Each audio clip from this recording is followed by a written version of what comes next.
8:05 a.m. I clear my throat and grab the microphone. Good morning and welcome to Charlie's, your local family department store.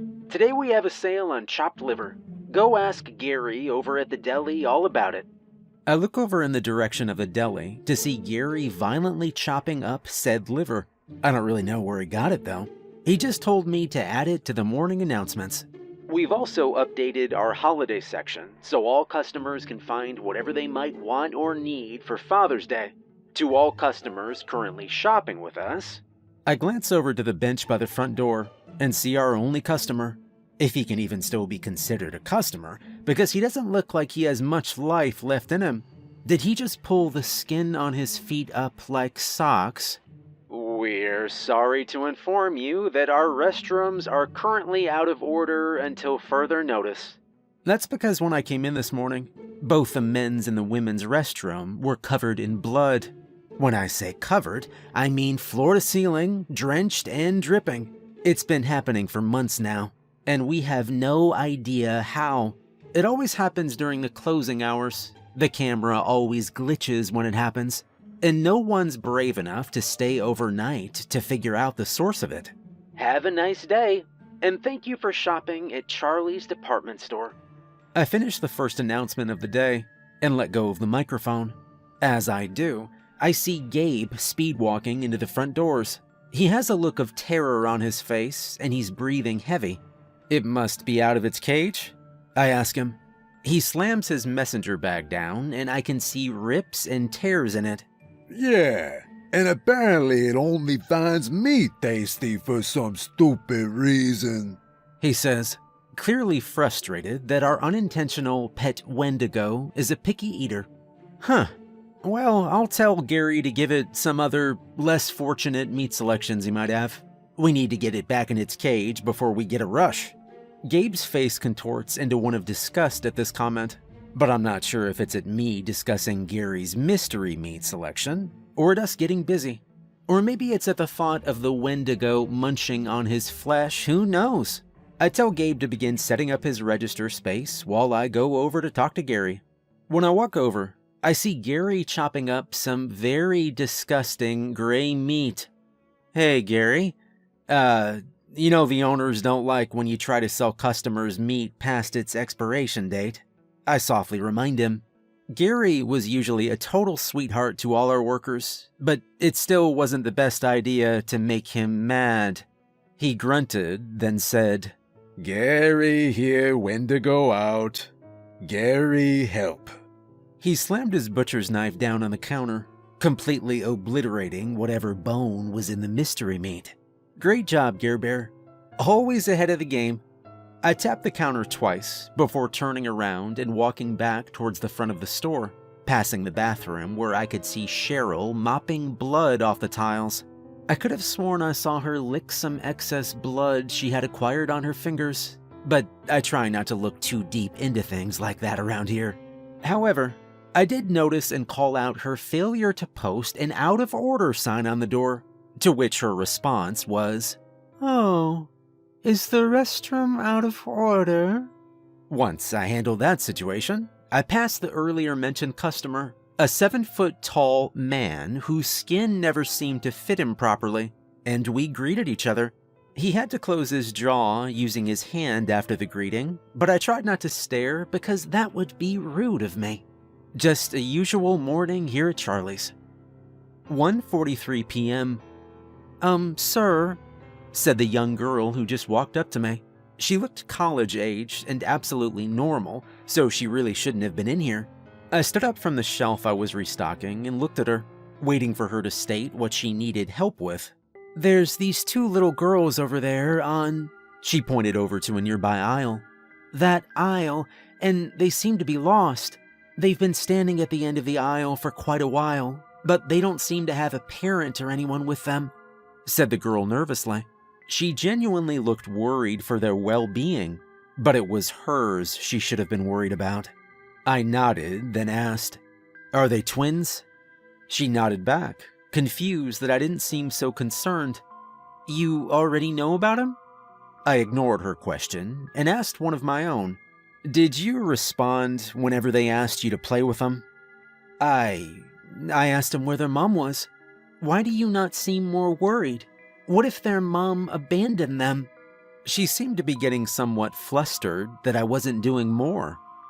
Ma'am, I'm sorry to tell you this, but you are basically now their mother. You spoke to them and acknowledged their presence, so now they are attached to you. She looked at me in complete bewilderment. Then it quickly changed to a look of fear, probably from me, those girls, and this whole establishment. What are you even talking about? Well, they said they wanted to play with you forever. You stupidly responded, even though you didn't know any better, and now they're yours. Which, look, I'm very sorry about, but also can't do anything about. Are you crazy? Is everyone in this store crazy? Is that what's going on? What even is this place? She was starting to not take me seriously.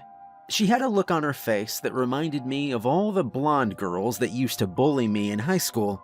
I was used to people looking at me in fear thanks to Charlie's, but looking at me like I was stupid was another thing. I suddenly decided I didn't care much for her well-being anymore. I shrugged and told her the honest truth. It's a grocery store, but not for people like you. She inched away from me at this point, but she still asked, What do you mean, people like me? She was starting to sound like a Karen, but I could also see the fear come back in her eyes, betraying her tough act. Normal people, I said. She stared at me for a few seconds in silence. I could see the gears turning in her head, looking for a response and unable to find one. The two twins walked up to each side of her, each taking one of her hands. Her left hand was occupied by a bag of sugar, which the twin taking over happily launched over her shoulder, causing the bag to bust with the force. The force of the throw actually made some of the sugar turn to powder, so it looked like a freak snowfall had occurred. Good luck, is all I said, albeit sarcastically, before the girls dragged her out of the grocery store. I could feel her eyes practically burning a hole through my skull. Clearly, she didn't get the memo about it being rude to stare, but she didn't say anything else. I'm assuming out of fear. I looked at the snowstorm the twins had caused and groaned, grabbing my walkie-talkie. Hey, Gabe, clean up on aisle.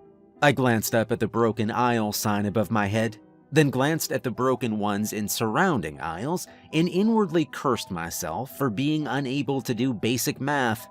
Whatever aisle looks like Frosty the Snowman just shit himself, thanks. 5:07 p.m. I was restocking the magazine racks up front by the registers when a thought occurred to me. Hey, have you seen Gabe in the last few hours? I asked Cheryl.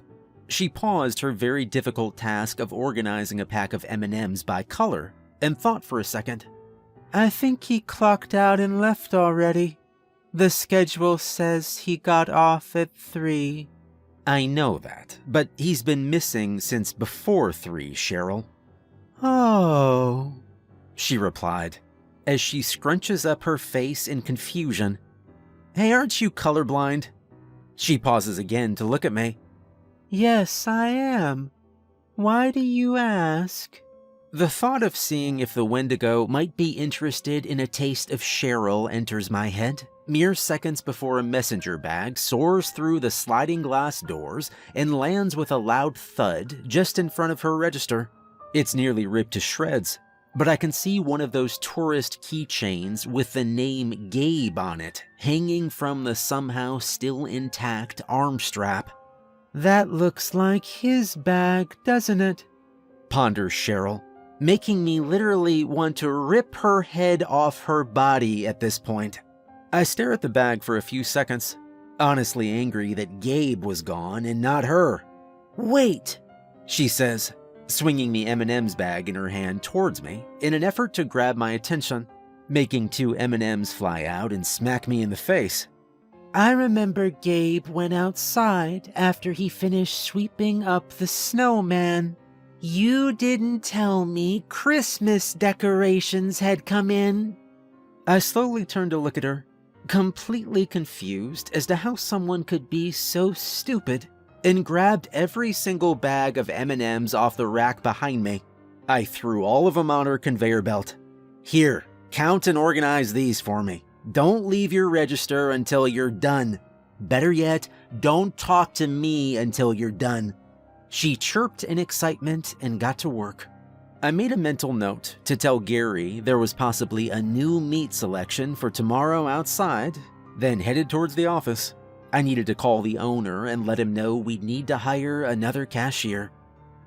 7:14 p.m. After I'd gotten off the phone with the owners, I was doing a sweep around the store to see if there was anything that needed to be restocked or reorganized. I stopped at one aisle whenever I saw a woman kneeling on the floor with her back facing me. "Can I help you with anything, ma'am?" I asked her. Honestly, there were few things that scared me anymore thanks to Charlie's, but something about this woman made the hairs on my arms stand up. I stared at the back of her head for a few moments, noticing how her hair was matted into one giant strand of twigs, dirt, and whatever else was hidden in that mess. She could have had a dead animal in there for all I knew, which would help explain the horrible stench that was coming from her. I took a couple steps towards her. Suddenly, I heard a loud snapping noise, like she'd broken her neck, and her head slowly started to turn towards me. It stopped moving whenever she was facing me, as if she was an owl, and I finally got a look at her face. Or, really, what was left of her face. She had horrible scars all over her face, some healed and some still open and clearly infected, dripping blood and pus onto the tiles. The whites of her eyes are the only thing that's shown, and they looked milky. Even though I couldn't see her actual eyeballs, I could tell she was looking in my eyes. Her jaw looked broken and hung loosely, letting some weird black tar-looking liquid drip onto the linoleum tiles, mixing with the blood and pus. She tilted her head back and forth, I'm assuming to crack her neck, but it strangely ended up sounding like a creaking door you would hear in a haunted house. Honestly, the fear that I felt right now made me just want to run away and pretend I'd never even seen this woman, but I knew the owners wouldn't like that. The thought of upsetting them scared me more than this woman did, so I stayed and tried to offer help. However, I have this bad habit of making jokes whenever something makes me feel tense or scares me, so when I heard the god-awful creaking noise coming from this woman, my immediate response was, "If it's WD-40 you're looking for, we have that over on aisle 10. Clearly, that was not the product she was looking for though, because whenever I recommended it, she started screeching at the top of her lungs. I don't know why, but I panicked, and I started screaming back. And then when she stood up, I grabbed a broom that was leaning up against the shelves and pointed it at her as a makeshift sword. This immediately made her start cackling, which caused her to choke on the black tar coming out of her mouth. She waited until she stopped coughing, and then grabbed her head and twisted it back to its normal position. Then she turned to face me. She slapped the broom out of my hand, and it flew into the shelves, causing an avalanche of canned vegetables to drop to the floor. Stupid boy. Do you really think you could defeat me with a broom? What are you going to do, sweep me to death? She cackled some more, and then took a step towards me. I took a step back and said, I don't know, maybe. I grabbed a couple cans of beans off the shelves, ready to toss them at her if provoked. Relax, child. I'm only the messenger. I wish more than anything that I could rip your fingernails off one by one to make a delicious snack. But the father said you are not to be touched. Yet. She grinned at me with sharp, rotting teeth, and then softly waved one hand upwards, causing the 2 cans in my hand to launch from my hands and into the ceiling. They exploded upon impact and showered beans and bean juice onto the aisle we occupied and the surrounding aisles. I heard a customer mutter a confused, What the hell? In the next aisle over. Who is the father? I asked nervously. She cackled again, swiping beans off her shoulder. Oh, you haven't heard?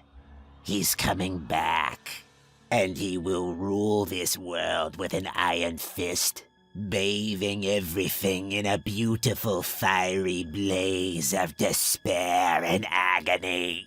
He will rid this pitiful planet of every single wretched human and monster, including you and everyone else in this portal to hell. I was about to ask her what she meant by portal to hell, but I let her continue her speech instead, tears forming in her eyes as she did. I didn't want to be rude in case she decided she really did want to rip off my fingernails. If you think you felt fear before, you're in for a hell of a ride, silly boy. He will torture you in ways you never could imagine, ripping off your eyelids and sewing them back on, ripping open your abdomen and making you feast on your entrails while they're still attached to you, chopping off your tongue and shoving it into holes you didn't even know you had. The possibilities are endless. And since this is a portal after all, just expect us to be here a lot, preparing for his return. She finished her speech with a little excited applause. I'm guessing at whoever this father guy was. Since I finally had the chance to speak, I asked, "You talking about the devil? And what do you mean by portal to hell?" She looked at me like I'd asked the dumbest question she'd ever heard in her life, if she ever was alive, and then said, The Father is the most powerful being in the world, and his name is Zubaren, not the stupid devil character everyone's always talking about. And how did you not know this is a portal to hell? Did you honestly think all of this weird stuff that happens here is normal? Are humans really that stupid? Well, and speak of the devil, or is it the father? Cheryl chose this very moment to walk up to us. She paused at the end of the aisle and stared at us, and we stared back. "Oh, is it Halloween?" she asked while staring at the woman. "No, Cheryl," I said, rolling my eyes, but then realized she might be able to help me. "Actually, Cheryl, you are right. Do you think you could get me a bottle of water? I'm kind of parched." "Sure," she said happily as she walked off to complete the request. I turned back towards the lady just a second before she waved her hand and slammed me into the shelf left of me. Do you really think I'm as stupid as you humans?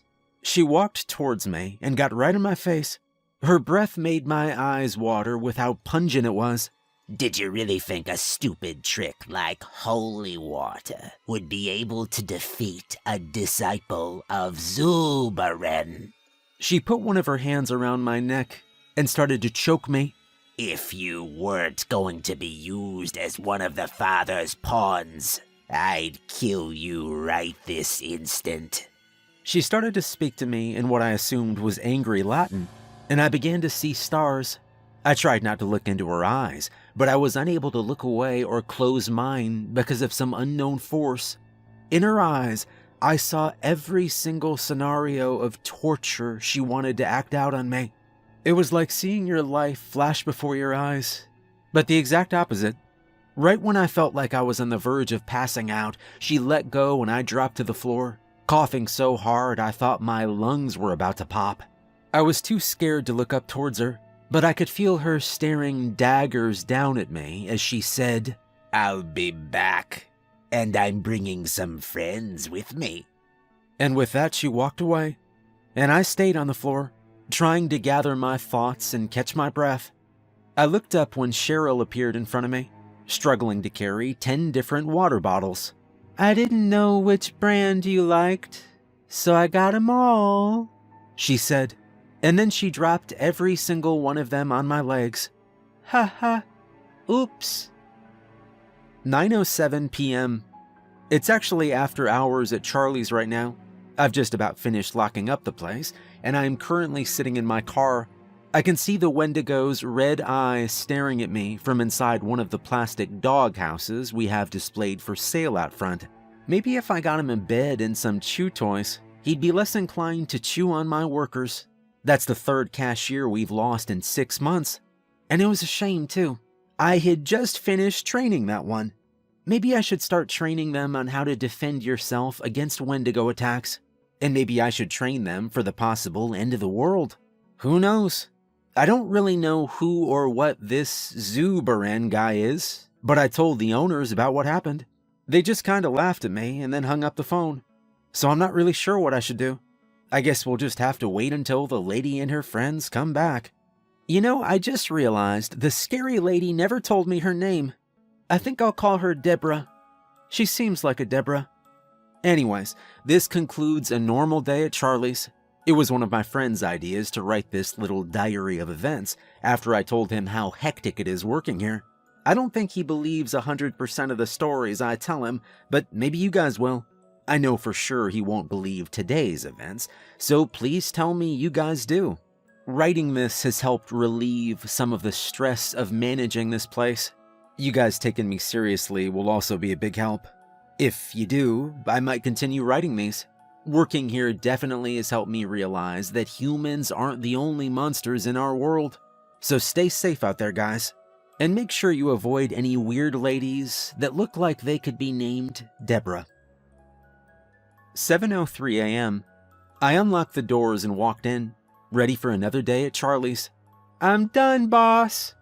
I looked around, confused for a minute, until I turned the lights on and saw a mountain of M&Ms overtaking the space in front of the cash registers with Cheryl's head peeking out at the top. Cheryl, what the hell are you doing?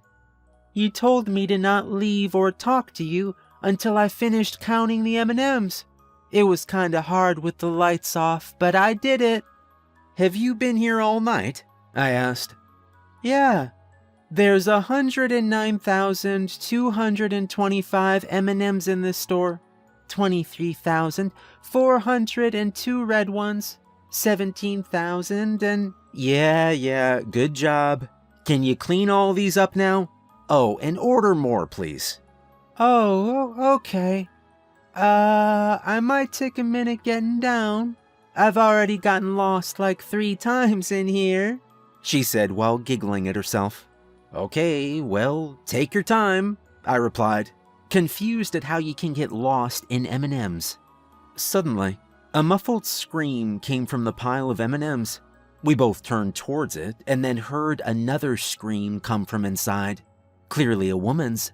Cheryl, who the hell's in the M&Ms? I tried to sound concerned, but aggravation took over. She walked over, reached in, and pulled a woman's head out of the colorful mountain. Help me. He's coming for me. Aw, it's okay, honey. You're safe here, Cheryl said, as she continued pulling the woman out by her hair and towards us. She stopped pulling when she realized the girl was nothing more than a head. Oh no, you lost your body. It's okay though, I got lost in there too. Do you want me to help you find it? The only good thing I've noticed about Cheryl is that she seems unable to realize just how scary some situations can be.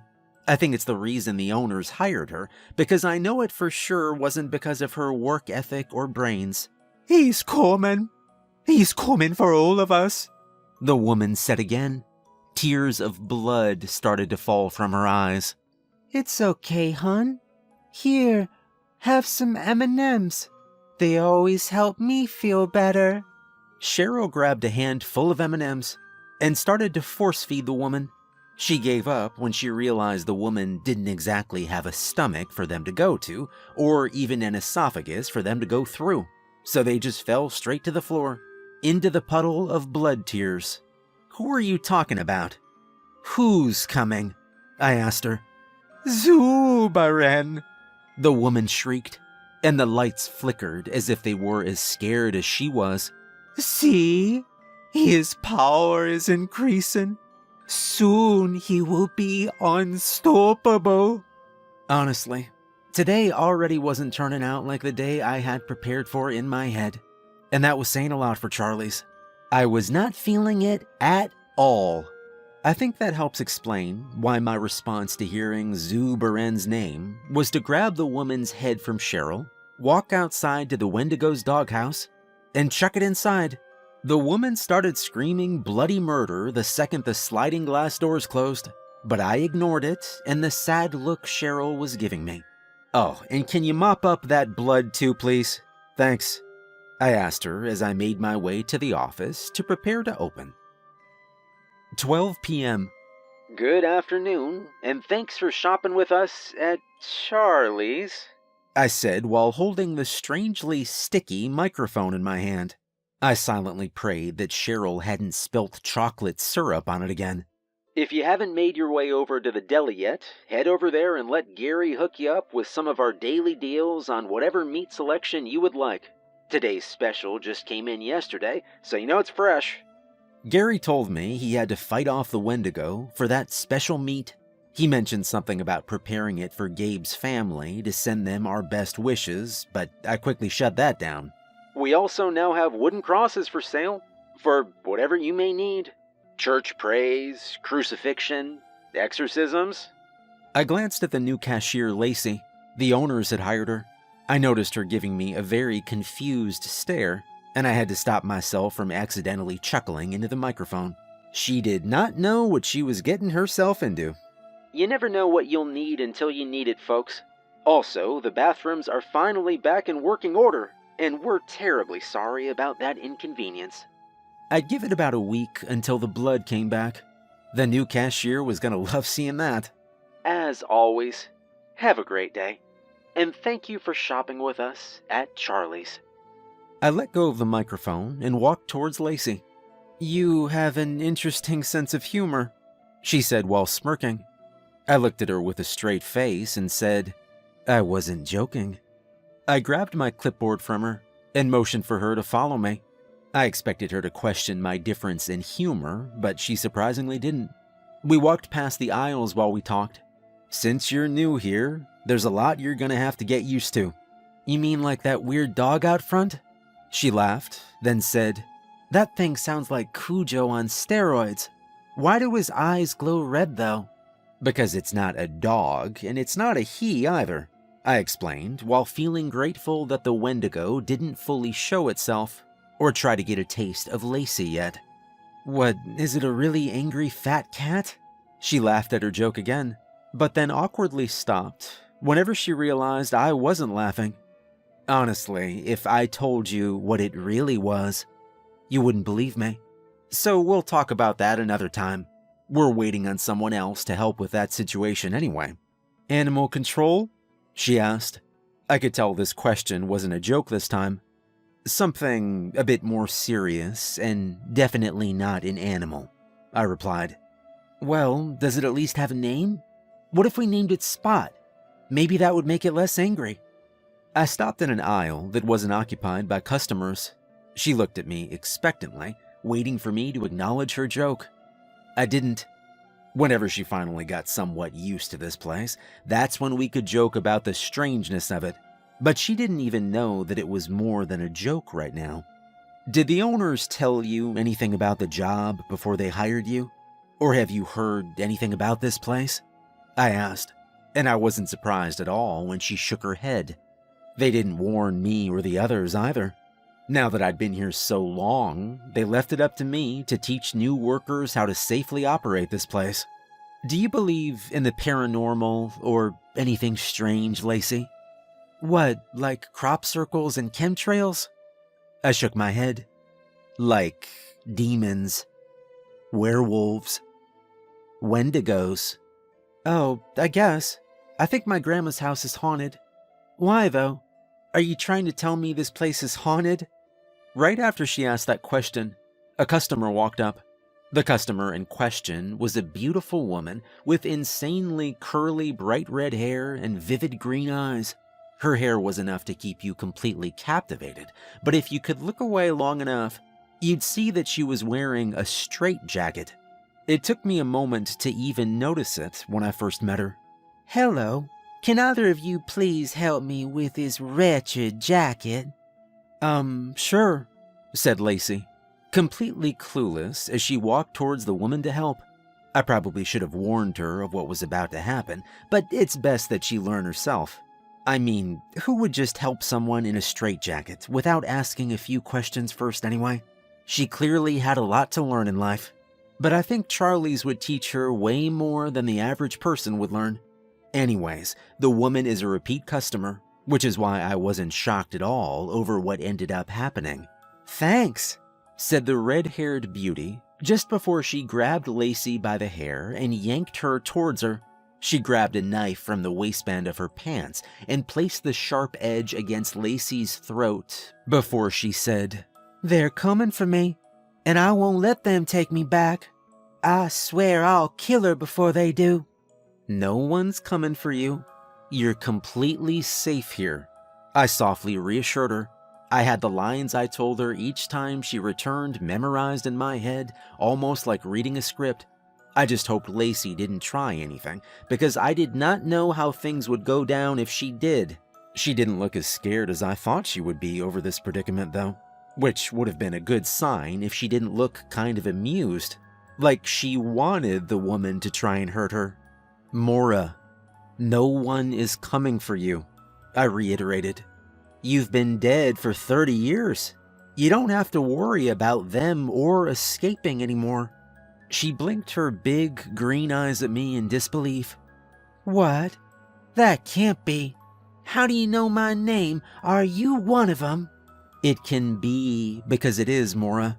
And I know this because you come here almost every week and do the exact same thing, I said, taking the opportunity to discreetly press the button on my walkie-talkie in an attempt to alert Gary that I needed assistance. No, you're lying. You're trying to make me feel like I really am crazy. I'm not, I tell you. She tightens her hand around the knife and accidentally nicks Lacey a bit, causing a small drop of blood to escape from her neck. I see Lacey wince, but I think it was because she was finally feeling a tinge of fear rather than from pain. Oh, you are crazy. You're also dead, though, so I don't think how crazy you are really matters anymore. Tell me, do you remember anything before the asylum? She stood there and pondered for a bit, scanning her brain for any fraction of memory she could remember, but I knew nothing would come up. It never did. She decided to ignore my question instead, and did exactly what I was really hoping she wouldn't do.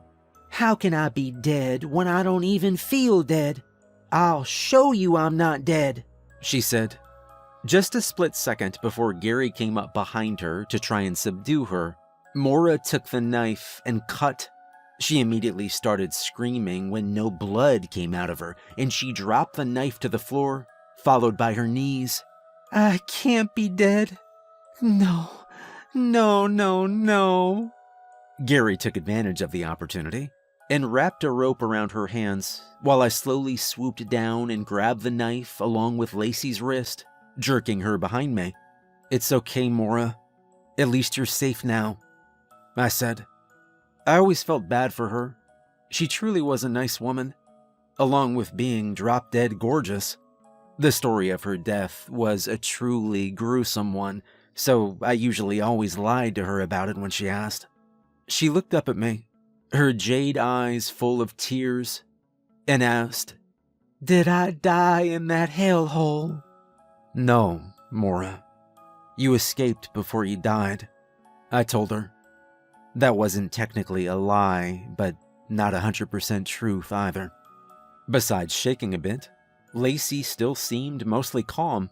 She kept staring at Mora in disbelief and even amazement.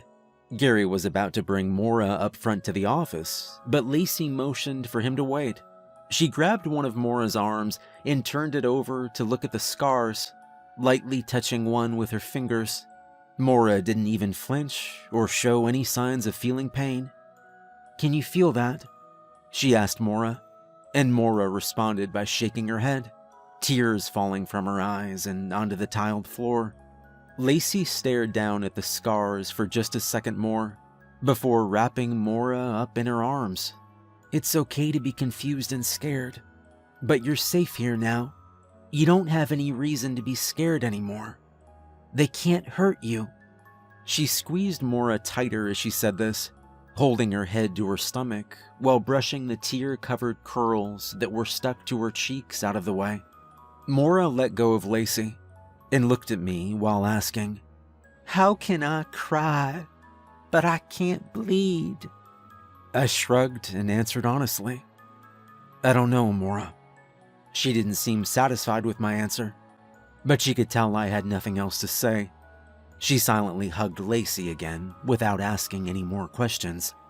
Lacey waited until Mora stopped crying before she let Gary bring her up front. After they had left, I wanted to make sure Lacey was okay. Honestly, I'd understand if you needed to quit after what just happened. No one has ever had something that scary happen to them on their first day. She rarely ever goes through the self-harm scenario, so I'm sorry for not better preparing you for that. She caught me off guard because she started laughing. Are you kidding me? That's the biggest rush I've ever felt in my life. I loved it. She paused and frowned for a second. I just hope Mora will be okay. Maybe she'd fit in here after all. 3:54 p.m. I'd forgotten that the local blood bank asked to park their van they use for donations in our parking lot today, and we usually always get a rush after that.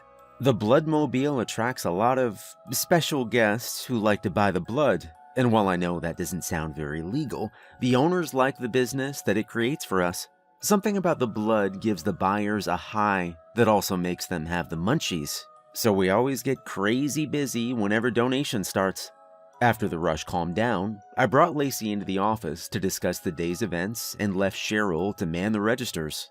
"So, who is, or was, Mora?" she asked, as she played with Mora's rope, tangling it in her fingers. Every time Mora left, she always randomly disappeared. One minute she'd be sitting in the office talking to you, then you turn your back for a split second and turn back and she's gone. No signs of her having been there, besides the rope used to subdue her. We keep the rope for every time she comes back, because we knew that basically the same events would happen each time, and there'd been many occasions where we trusted her and assumed she'd calm down, only to have another hostage with a sharp object to their throats. I sighed and sat across the table from her. Mora was a patient who escaped from an asylum in the 90s. Whenever she escaped, she came here and took a hostage, saying she would kill the person if they made her go back to the asylum, so the cops ended up swarming the place. She died whenever they shot her in the back of the head. "Was the hostage okay?" she asked, looking completely intrigued with Mora's story. I honestly was shocked that she was so accepting of what she'd witnessed, considering the existence of ghosts is something heavily debated around the world. I guess if you see a woman literally attempt to kill herself in front of you and not even bleed a single drop of blood, you don't have enough evidence to dispute what you saw with your own two eyes. Yeah, she released the girl. She never intends to hurt the hostages she takes, I explained, while I watched her tie the rope into a bow while she listened. She's just scared because she thinks she has to go back to the asylum. "Well, why was she in there?" "Paranoid schizophrenia." "Oh," she said, with a look of sadness on her face. She unknotted the bow and knotted it again, taking a moment to think. Then she asked, "That wasn't even the weirdest thing to happen at this place, was it?" She looked up at me as I responded by shaking my head and saying, "Not even close." She thought for a moment again and then asked, "What is Spot?" Spot is a Wendigo, and I don't think it would like the name Spot. "A Wendigo? Like from Native American folklore?" This was the first time I'd seen full-blown disbelief on Lacey's face since she got here. It changed whenever she saw how serious I was. "That would be it, yes. We're working on getting someone hired to handle the problem." "You gonna kill it?" She sounded disappointed. "Well, yeah. He ate the last cashier. That's why they hired you. Well, maybe I can make him friendly. I did name him after all. It's a Wendigo, not a feral animal. And I told you it wouldn't even like that name, I said, almost laughing. When I came in here, he was literally playing with a squeaky toy. I could hear it from inside the doghouse. Cheryl gave it that because she's Cheryl, and nothing she does ever makes sense. I rolled my eyes while saying this, very over Cheryl's antics. Well, maybe he wants to be a pet. It wants to eat people. And stop calling it he, it's an it. Right after I said this, Gary spoke over my walkie-talkie and asked me to come help with something, so I excused myself and gave Lacey some papers from the owners to read while I was busy. 8:54 p.m. Since it was close to closing, I was in the office doing some last-minute paperwork for a fight that broke out in the parking lot between two rival werewolf tribes. The owners like me to document when stuff like that happens, though whether it's just for their pleasure or for actual legal reasons, I'm not sure. Cheryl came in and handed me a piece of paper that she said she found in the bathroom. It had droplets of blood on it, including the words, "We are coming," and a bunch of random symbols under it that I'm assuming is their language. I didn't really think much of that note, but then she told me to go check out the bathroom. I expected it to have its usual mess of blood, which honestly would be kind of unusual because it normally takes a bit longer to show back up. But when I walked in, it was so much worse. Instead of blood, there was an abundance of black sludge that you had to wade through. Heads floated around in it, each with their own eyes and mouths wide open like they were screaming in terror, and a pyramid of skulls and bones was leaned against one corner. The same language from the note was carved into the tile walls, floor to ceiling, along with images that crudely resembled hieroglyphics and a few upside-down pentagrams. I tried to walk towards one of the stalls, but it was extremely difficult with the sludge as deep as it was. I stopped and ran back to the doorway of the bathroom whenever I felt something grab my leg. A being formed from the sludge, coming together to create a woman with long black hair, black eyes, and skin that seemed to barely fit her. Rather than clothes, the sludge covered her and writhed around her body, moving her loose skin around as it did. She looked absolutely disgusting and dirty, and just like what you'd expect a person created from black sludge to look like. She opened her mouth and reached her arm in, completely stretching her jaw way past what a normal human jaw could withstand. What she brought out was a chain with a charm resembling the symbols on the wall, and she began to slowly move towards me with it. I tried to move, but the same invisible force that Deborah had used seemed to take over my body once again. She stopped just before me and raised the charm to my forehead. She placed it on my skin lightly, and then more forcefully once I began to feel it burning. I tried to scream, but the force had taken away my ability to move even my lips. She stared into my eyes, and rather than seeing torturous images, I felt a feeling of despair and hopelessness. Deborah elicited fear, but this woman made you want to beg to be dead. I felt like her eyes were slowly sucking my soul out of me. I sat there in silent pain until after what felt like an eternity. She removed the charm. She placed it back into her mouth and swallowed it.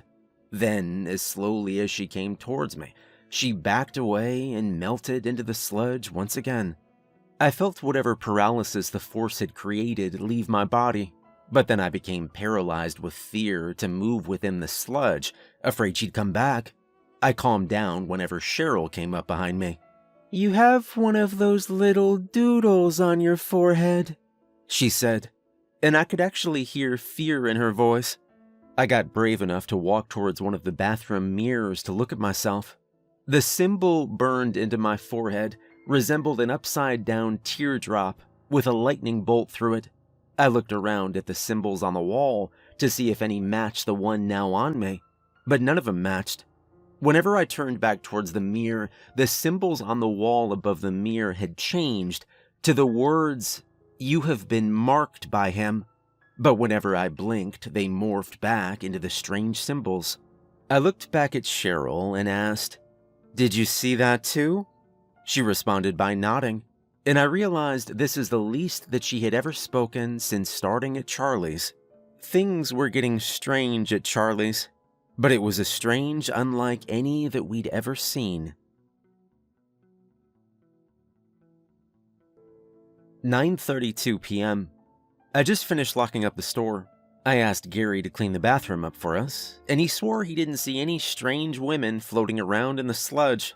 Lacey took pictures of the symbols in the bathroom and the one on my forehead before she left and told us she was going to try and research them tonight. Cheryl stayed quiet, besides telling us goodbye before she left. I tried to explain to the owners how concerned I was about something bad happening soon, but they still didn't take it seriously. They told me they'd already had 5 different instances of people or things claiming the end of the world was coming. I honestly have no idea how to feel about what's going on, but I do know I'm scared. Whatever that woman did to me earlier has left me feeling off, like she actually did take a piece of my soul with her. She didn't feel evil like Deborah, however. The only thing that comes to mind whenever I think of her are feelings of sadness and despair and wanting things to end. I don't know what the future holds, but I'm honestly scared. I'll keep you guys updated if anything else happens. Good luck out there. 7:33 a.m. Good morning, Charlie's folks. Started Lacey as she tightly gripped the microphone. Today, I'm excited to announce our sale on She paused to glance down at the paper in her hand. chopped liver. Head on over to the deli section to talk to our favorite meat master, Gary, all about that. I looked over at Gary to see a huge grin on his face as he gave Lacey a thumbs up. The fact that the tip of his thumb was sliced off made him seem slightly less endearing and meat mastery, but it's the thought that counts. We also have a new and very wide selection of Thanksgiving supplies just shipped in today. Check that out if you want some paper plates with cute little turkeys on them. She shuffled through the papers in her hand, making sure she wasn't missing anything. The bathroom is currently out of order once again. We should be replacing the plumbing soon just to avoid this repeated problem. We want to ensure Charlie's customers have the best time while here with us. We all knew it wasn't a plumbing problem, but the owners thought it might be good for business to say it'd be fixed soon. Thanks for shopping with us here at Charlie's, and we hope you have a wonderful day.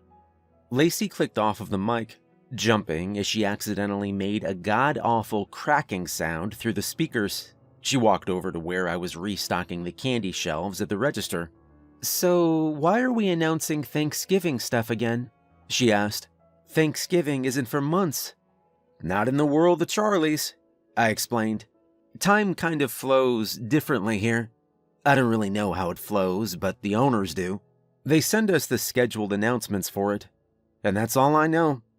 She shrugged, accepting this answer, just as she had every other strange thing about Charlie's. Charlie's had never had a worker as enthusiastic as her, honestly, but I think how eccentric and bubbly she was helped that. She reminded me of a flower child from the 60s, even asking if she could make some of our work t-shirts tie-dyed. Charlie's needed someone like her to add fun back into it, you know, with all the possible portals to hell and Wendigo attacks, and we were all glad she was here. After she brought tacos and margaritas last Tuesday, Cheryl had started calling her Charlie's resident party popper, which I think is entirely too close to party pooper, but it's also the thought that counts on that one. Lacey even brought Spot a dog collar with his name printed on it, and I'm surprised he accepted it and his name instead of ripping her head off. As she helped me restock, we watched a man glide through the sliding glass doors, moving around like he was feeling a mixture of Cloud 9 floating and toddler mobility. He was giggling like a delighted child in a candy store. "Well, he seems like he's having a great day," I commented. "Yeah, he's on acid," stated Lacey. "How do you know?" She waved a hand at her outfit, which looked like she just left Woodstock before heading to work. "Do I look like someone who's never done acid before?" I shrugged. The man stumbled towards us, laughing at the empty space beside him as if someone was there. Do you guys want flowers? He asked, pulling some crumpled up dandelions out of his pocket before holding them up towards us. I found them on my walk here. No, we're good, responded Lacey. Thank you, though. He shrugged before holding the flowers out to the empty space beside him. Apparently, his imaginary friend didn't want them either, though, causing him to glare with his ballooned iris eyes and angrily shove them back in his pocket. Well, fine. I guess no one wants them. He wandered away a bit before whipping back around to face us. By the way, I saw a demon lady the other day who told me to tell you guys to be ready. A demon lady? I asked, my nerves rising a bit. What did she look like? Like she needed a shower, he explained. I almost offered her my flowers, but she already had lots of plants in her hair anyway. He wandered away again, this time yelling out in, "Oh!" and heading towards the gardening supplies for whatever reason. I kinda wanted to run after him to ask more questions, but it felt like pointless considering the state he was in. What demon lady? Lacey asked. There's, something going on with this weird lady and her father, I started, before beginning to cough, my nerves making it unable for me to clear my throat. Can I get a little more information? Lacey asked. I don't really feel chill around demons. There's been this stuff going on in the store lately about Charlie's possibly being a portal to hell. She stared at me with a blank expression on her face before responding. I would ask if you're joking, but I know it's never a joke at this store. Before we could talk more about it, a loud noise of glass breaking was heard from aisle 8. Isn't that the aisle that the pickles are on? She asked. Yup. Groaning, Lacey headed to inspect the possible pickle massacre. Acid Dude exited the gardening section and headed towards the registers once again, a small ceramic plant pot on his head, and 2 gardening gnomes in his arms. You guys have any more gnomes? He asked. Tom and Tim here can't find their friends. Nope, we sold their friends last week, I said. Oh, sorry guys, he said to the gnomes, before placing them on the register's conveyor belt. I quality checked him and his new friends out. After carefully placing the gnomes into shopping bags, which was quite difficult due to Acid Dude yelling at me that they needed to breathe, I asked him what else the demon lady had said. Oh, she said there'd be a lot of hell coming your way, but she kinda laughed when she said it. Like this weird chuckle, it kinda sounded like she was choking too. Like, He tried to imitate the noise, nearly dropping Tim, or was it Tom, in the process. After a few more questions that only ended in him discussing what Tom and Tim thought of the demon lady rather than anything helpful, I told him and the gnomes to have a nice day. 9:10 a.m. Hey, look what someone just gave me, said Lacey as she approached me with a cheerful smile. I looked up from my crouch on the floor where I'd been restocking cans. What? She pulled out a silver chain that had a white teardrop-shaped jewel hanging from it. The white of the jewel was slightly see-through, and wispy smoke spirals filled it, locked in place within. The chain wrapped around the jewel, the way it was morphed onto it resembling veins protruding from a heart. A customer just gave this before she left. She told me she was into some magical, witchy voodoo stuff and felt like I needed protection, so she gave me this necklace, she explained.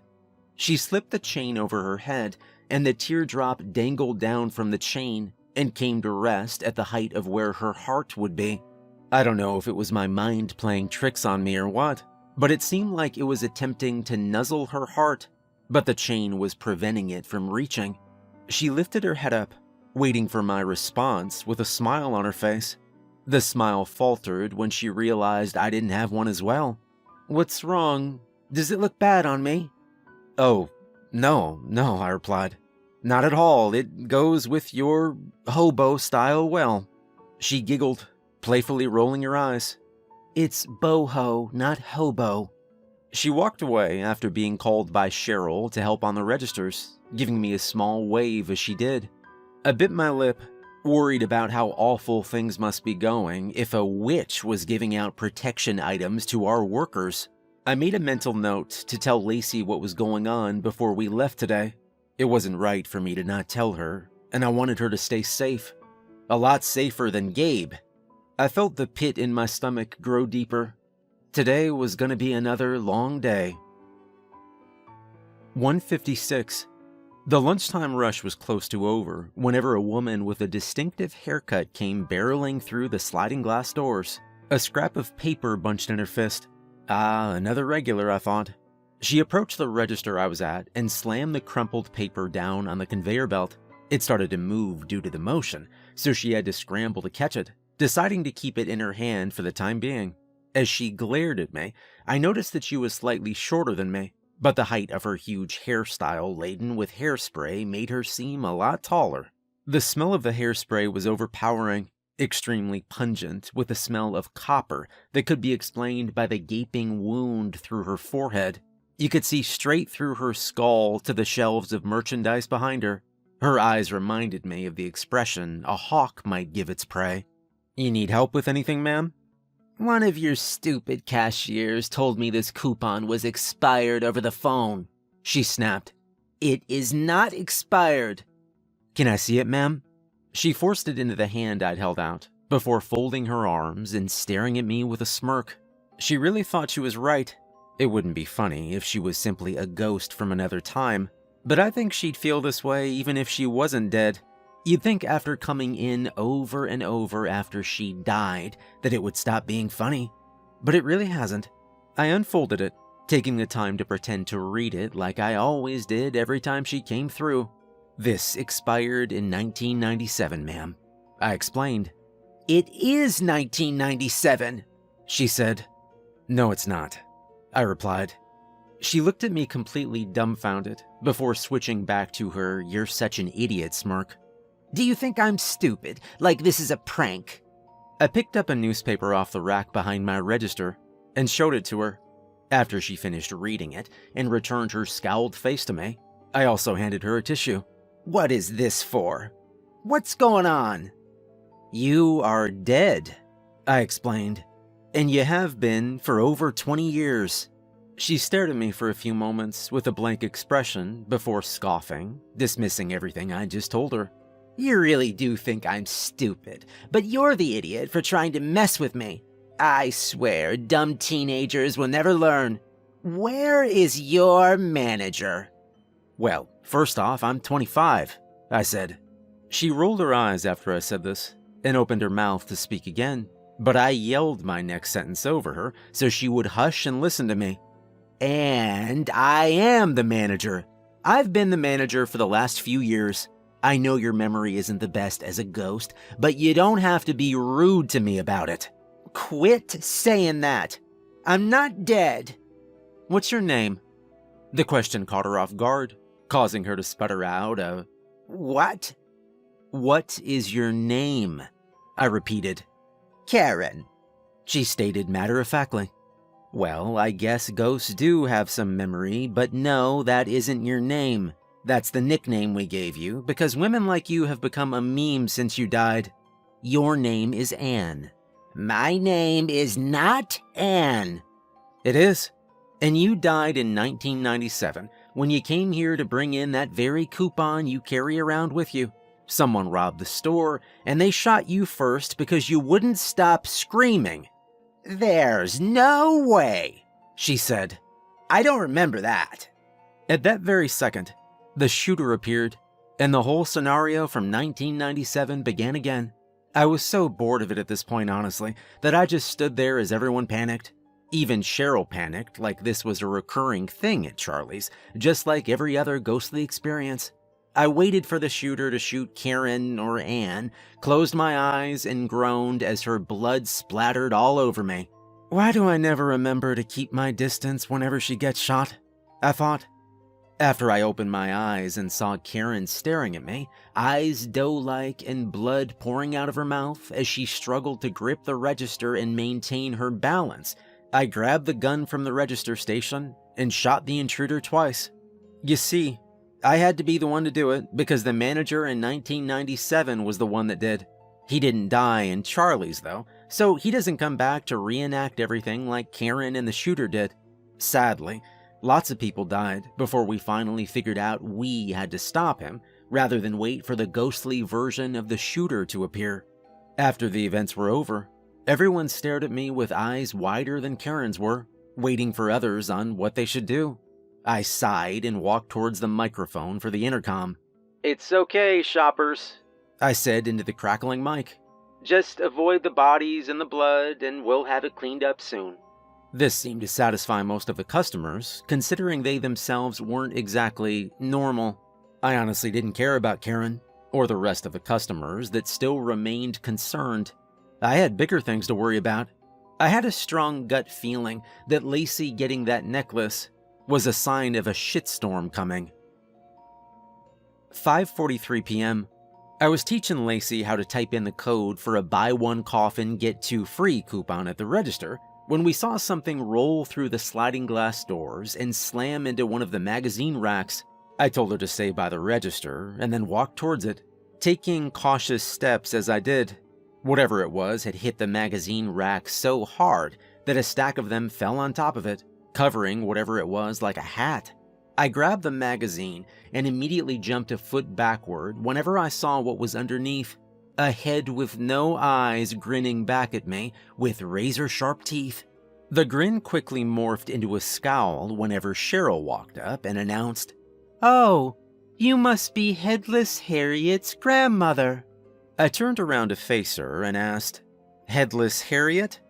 "The head I pulled out of the M&M mountain," she explained, with a look of emptiness on her face before walking away, no longer interested in the conversation or the decapitated head. The head cleared its throat. What do people say in this situation? Had this situation ever happened before?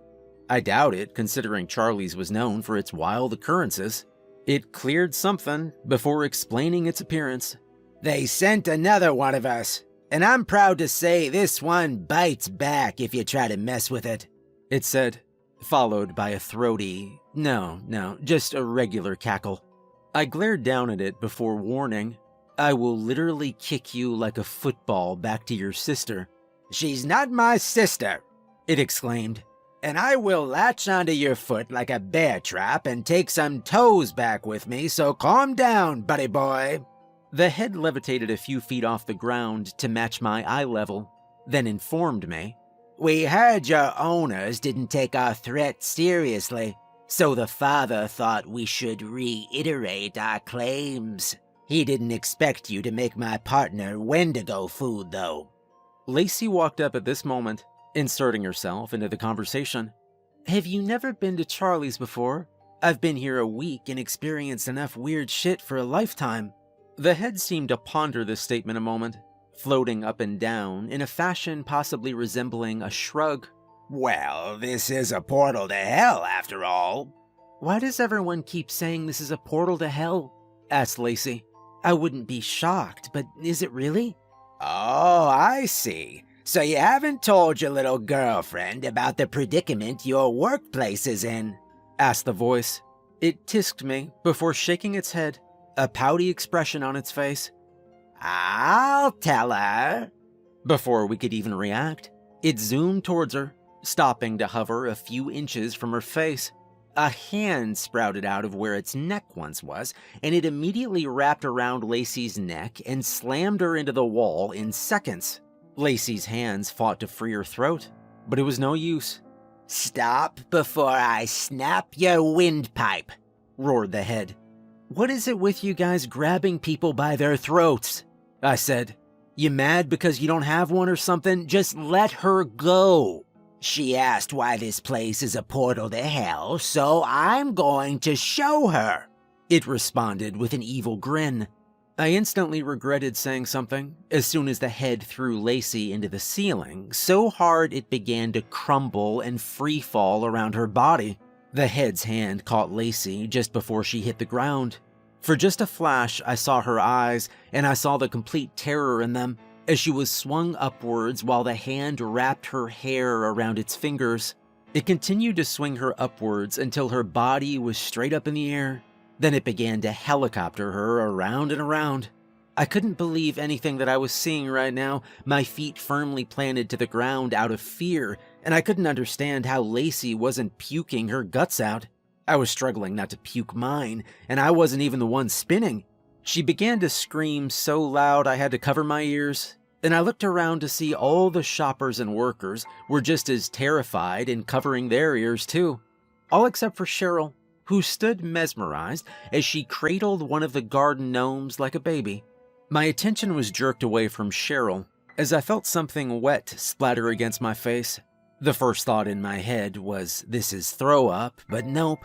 It was blood flying out of her head, along with strands of hair as the head continued to violently whip her around.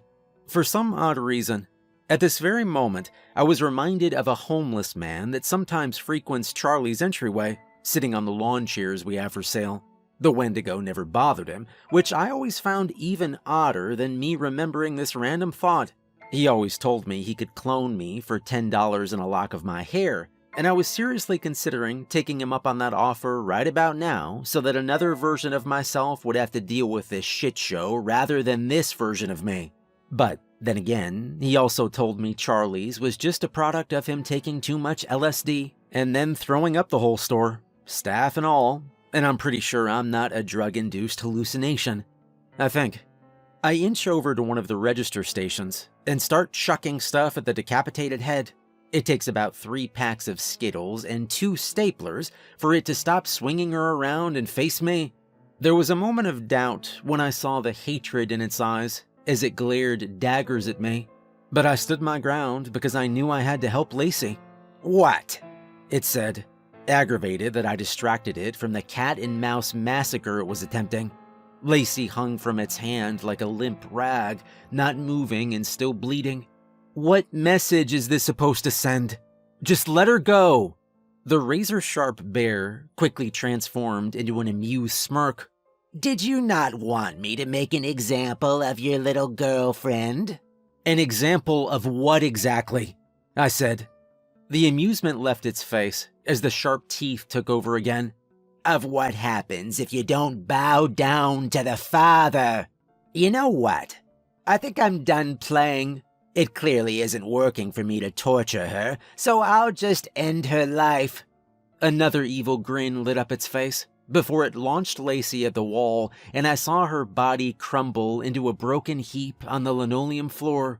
I watched her unmoving body for a few moments, mouth agape due to the sight and due to me being shocked that I felt tears fighting to leave my eyes.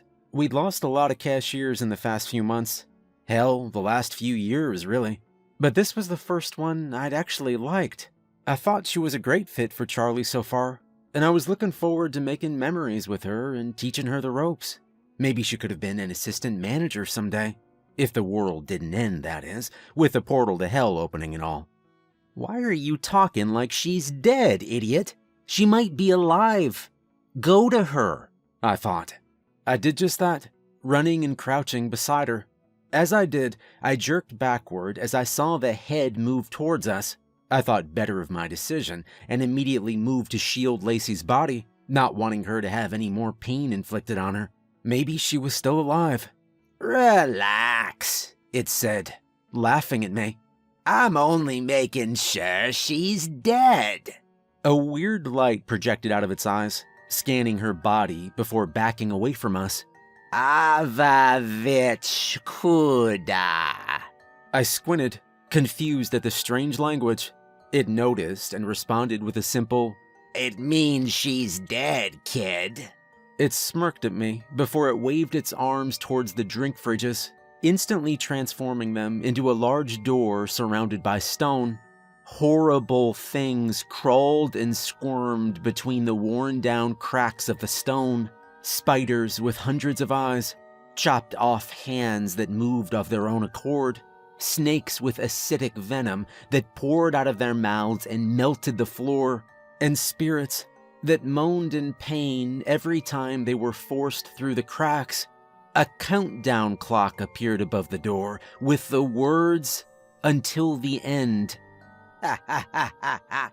Toodaloo and good luck, Yelled the eye before zooming out of the sliding glass doors, leaving us to deal with the wreckage of its antics. Right now, though, I didn't have time to deal with a destroyed store and the possibility of the owners flaying me. I had to take care of Lacey. I turned to her unmoving body, and the waterworks immediately started flowing. Cheryl came over and squatted down on the other side of her, caressing her hair as tears of her own streaked down her face. I tried to find a pulse, but I didn't hear any telltale signs of a beating heart. What I did notice, as my tears dropped down onto her body and her teardrop necklace, is that she was absolutely beautiful, even with half of her hair ripped out and blood all over her. We just sat there with her, silently crying as customers came and surrounded us, curious as to whether she was alive or not too. And then, the teardrop started to glow, and this time, it made it to her heart without the chain giving any sort of fight, like it was finally letting it do its true purpose. Lacey's body began to glow too, as orbs of light came out of the jewel and began to swirl around her body, slowly at first, and then gradually picking up speed. They began to zoom so powerfully that it lifted up the bangs resting on mine and Cheryl's forearms, and we backed up as Lacey's body began to rise into the air once more, this time gently. We backed up to give her room as the orbs began to move so fast they looked like single strands of light surrounding her, and gasps of awe emanated from the crowd surrounding us. Their glow became so powerful and bright that we had to look away. But before I did, I noticed that all of Lacey's wounds were beginning to heal. New strands of hair were growing from her head and being joined by the strands that were previously ripped out as they flew to her. The droplets of her blood splattered around the room began to fly to her as well, instantly adding a lively flush to her cheeks. She became as bright as a supernova, warming up the grocery store even, and I felt the tears dry on my face from the heat. When the brightness finally left and we could look at her again, she was even more angelic looking. Her wavy blonde hair, now full of highlights as bright as the orbs, billowed around her like a crown, and her lips were a soft cherry blossom pink. Her eyes also glowed the same light as the orbs, making her look powerful and like something to be feared.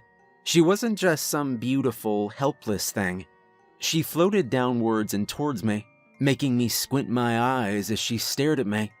"Ava vich nankuda," she said in the same weird language that the head had. "What?" I asked, confused once more. "The witch is not dead," she explained, before her eyes dimmed to their natural ocean blue, and she fell to the floor. 7:38 p.m. Lacey was knocked out for a while, and when she woke up, she had absolutely no idea why the front of the store was trashed so badly. She had no memory of the events.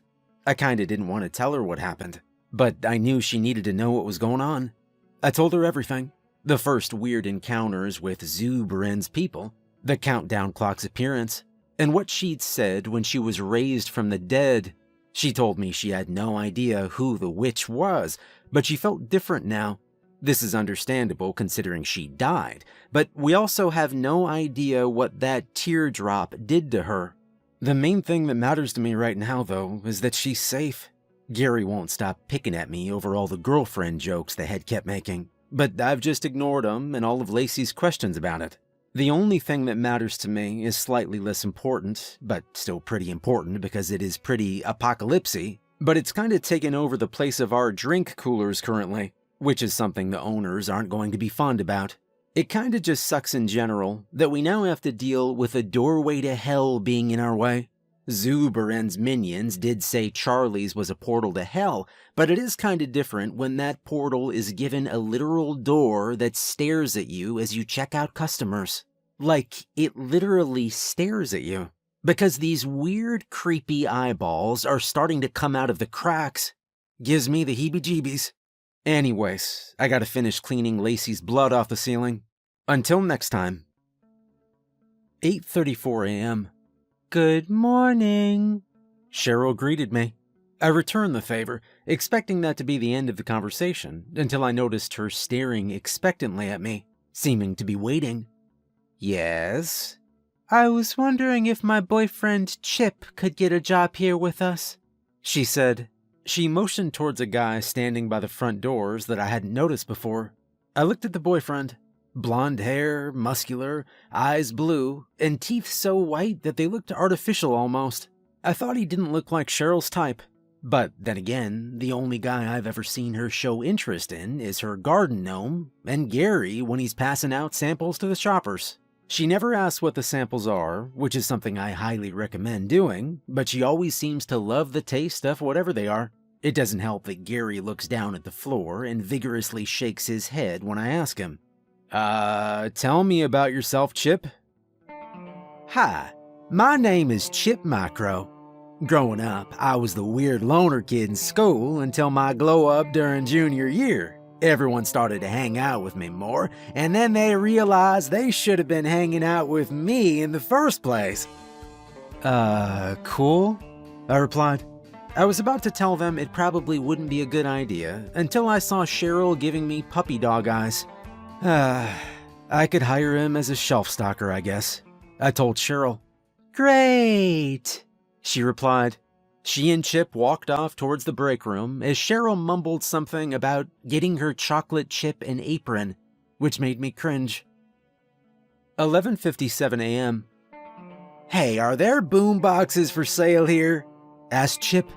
I stopped counting the bag of ancient rune crystals a customer had used as payment to look at him. No. Why? Well, Cheryl's on break right now, so I was gonna surprise her with a serenade. I need to play a cheesy love song from the boombox while doing it in order to properly confess my undying love for her. Uh-huh, I responded. I paused for a moment to see if he'd explain more, but that was it. Dude, what even are you? I asked. He stared at me with a blank expression for a few moments, before his face scrunched up and his left eye twitched aggressively. It was during this that Lacey left the employee bathroom and entered the break room. She paused wiping her hands off with a paper towel, and we both just sat there while Chip had a seizure or short-circuited, or whatever the hell was going on. I don't think either of us really knew. My name's Chip Micro. I was the weird loner. Okay, I interrupted him. We have regular radios on aisle 11 if you want to check there. He paused for a moment again, staring off into space. I was afraid my interrupting had fried his brain, but he chirped up after a few seconds and said, Thanks. He spun around and began to march off to finish his side quest. Lacey and I looked at each other at the same time, both with concerned looks on our faces. What the hell was that? She asked as she sat down across from me. No idea. What did you say his last name was? Micro. His name is Chip Micro, she asked while chuckling. Like microchip, but backwards? I paused my counting again, fully thinking about that revelation, and accepting, was all I could give. I bet he's a cyborg, she said. I looked up at her with an amused look on my face. What, did you not just see him practically short-circuit in our break room? And his name is literally a technological device. Why would Cheryl have a cyborg? I replied. I don't know, but I bet you that's what he is. No way, I said while shaking my head. Bet you $20. I looked at her to see her eyebrow raised in a playful yet challenging manner. You're on, I said, and we shook hands. As we were shaking hands, I thought how soft her hands were, but I quickly shook my head and snatched my hands away. What? She asked. Oh, nothing. I just gotta chill. I lied. She shrugged before getting up from the table to get a bag of Doritos from the vending machine. Just count your runes, dude, I thought. You have bigger things to worry about besides your love life. She'd never go for a dude like you anyway. 1:03 p.m. So the owners think that the doorway that took over our drink fridges is great for business. Why, you might be asking? Because a whole slew of oddities has come out of the thing. Not even just demons, oh no. Apparently there's a wide variety of beings that can manipulate the portals like this one, and they find it convenient that one has popped up in our strange little grocery store. I was informed by some of the beings that our portal was one specifically meant to send someone to hell, but the demons changed it around a bit to screw with Charlie's. Some customers actually didn't know about the change, and they really thought they'd be walking into hell when they stepped out of it. They still decided to shop anyway. Nothing like shopping to get a snack on your road trip to eternal damnation. Am I right? I honestly didn't care though, because so far the beings didn't seem threatening, and the owners also told me I didn't have to replace the drink coolers due to the business boom. The only annoying thing about it was we now had a wider variety of supernatural beings coming to shop with us, which made the owners feel like we should increase our available merchandise. Which is why I was currently stocking jars of pickled human ears, something incredibly popular with our vampire, still sane Wendigo, I didn't think they existed either, and cannibal customers. There was another annoying occurrence besides that one, but it was mostly just annoying for the owners. It was absolutely hilarious for us, but it upset the owners because it wiped out our whole entire stock of frozen turkeys.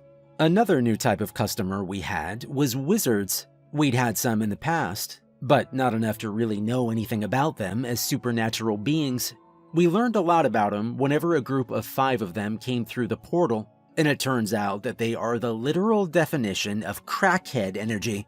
They told us they were looking for party decorations for a ball, but made it very clear that they were unhappy with our lack of options of live-action decorations.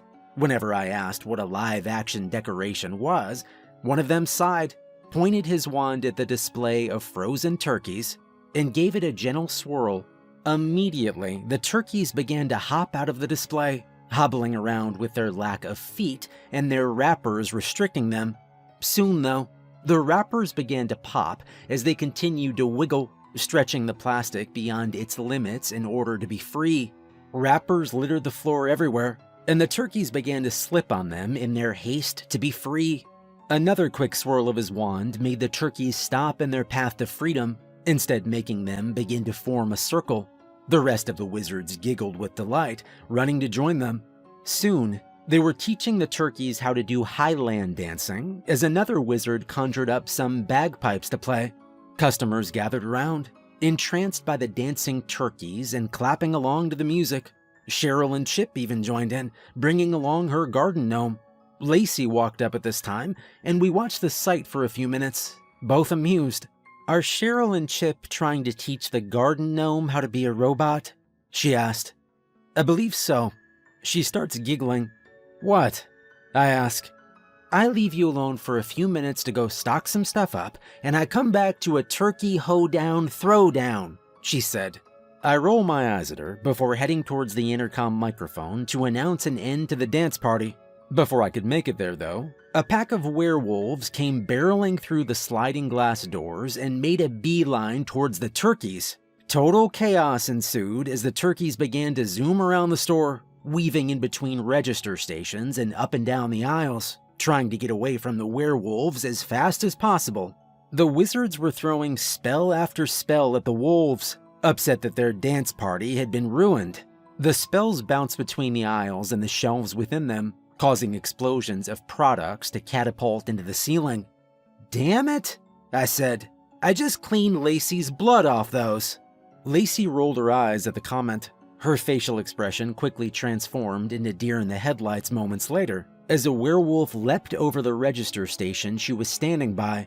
It landed on all fours, skidding to a halt right before our newspaper racks and snatching up a cowering turkey that was hiding behind them. If that turkey still had a head, I 100% believe it would have been saying a lot more than gobble gobble at that moment, because it was ripped to shreds by the werewolf's sharp teeth. Lacey, however, did scream as chunks of turkey organs landed on her. The wolf paused to stare at her for a moment with a confused look on its furry face before running off to catch another snack. Chaos continued as we watched the wolves play bumper cars with the shelves. It took 3 of them running down aisle 5 all at once for the shelves to be completely knocked over. A domino effect began, and Lacey and I stared with our mouths open as all of the shelves came tumbling down. Cheryl and Chip appeared beside us at this moment, just as shocked and mouths open as us. I'm not sure if it was me seeing things, but I could have sworn the garden gnome also looked shocked. The events around us prevented me from looking too deeply into that though, as explosions of fireworks and werewolf growls made their way above the shelf mountain, and the wizards continued to shoot spells.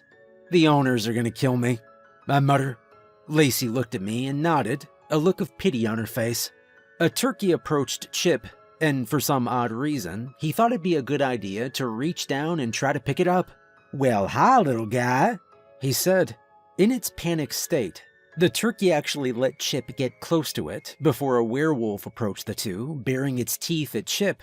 The turkey scurried off, but the wolf was more focused on Chip now. "It's okay, Mr. Werewolf," explained Chip, trying to calm the wolf down. "Chip," said Cheryl, "it might not even be a boy wolf. It might be a girl wolf." "Oh," Chip said, not even realizing that possibility. "Well, I'm sorry, Miss Wolf," he said as he reached his hand out. "Here, Miss Wolfie, here, girl," he said, stupidly calling it like a dog. In an instant, the wolf's jaws had unlatched and engulfed Chip's arm, biting down and pulling it away with it. Lacey gasped as she saw the loose wires and sharp scraps of metal jutting out of his bicep. Sparks and strange green fluid emanated from the bitten-off limb, dripping onto and burning through the tiled floors. "You owe me," Lacey told me without taking her eyes off the sight. Even though I knew she couldn't see my reaction, I simply nodded in response, too shocked to speak. Lacey and I spent the next few minutes attempting to calm things down and failing terribly.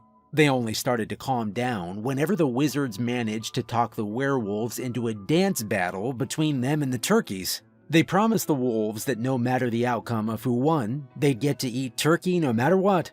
The turkeys weren't made aware of this, but we didn't really care about turkey rights at that very moment. We were just glad things were calming down.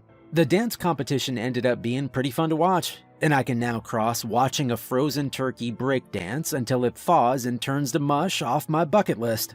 After the dance battle was over, the werewolves finished their feast. We talked the wizards into magically fixing what had been damaged in the store, which was basically everything. "Sorry about all this," said one wizard. He looked younger than the others and seemed a hell of a lot more mentally stable.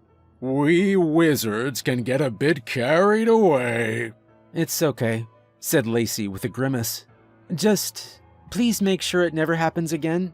The wizard nodded before turning to Cheryl as she and Chip approached. She held the garden gnome in her arms like a baby, rocking it back and forth as if it really were one.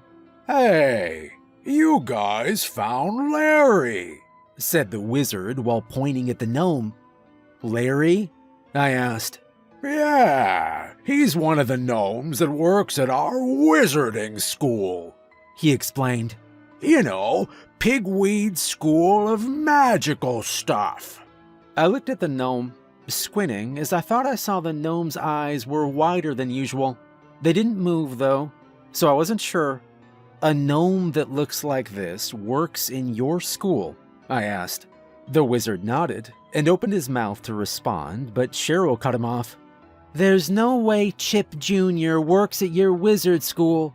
He's a cyborg like Chip," she explained. "Oh, did he tell you that?" asked the wizard. "Gnomes are notorious for being deceitful." "I don't believe you," Cheryl stated, unfiltered as always. "Can you fix Chip's arm?" The wizard glanced towards Lacey and I, wondering if he should continue his endeavor of trying to convince her. He decided against it when he saw us shaking our heads. He sighed before taking out his wand and circling it a few times around Chip's half-eaten arm. Instantly, the arm began to grow. Weirdly, though, the blood that dripped from his arm was no longer green. It was now crimson red. "Oh, oops," said the wizard. I always get those two spells confused. But don't worry, it won't reject or anything. It might be human, but it's still magically human. Chip checked out his new extremity, flexing his fingers as he did so. The only thing he had to respond with was, "What's worry?"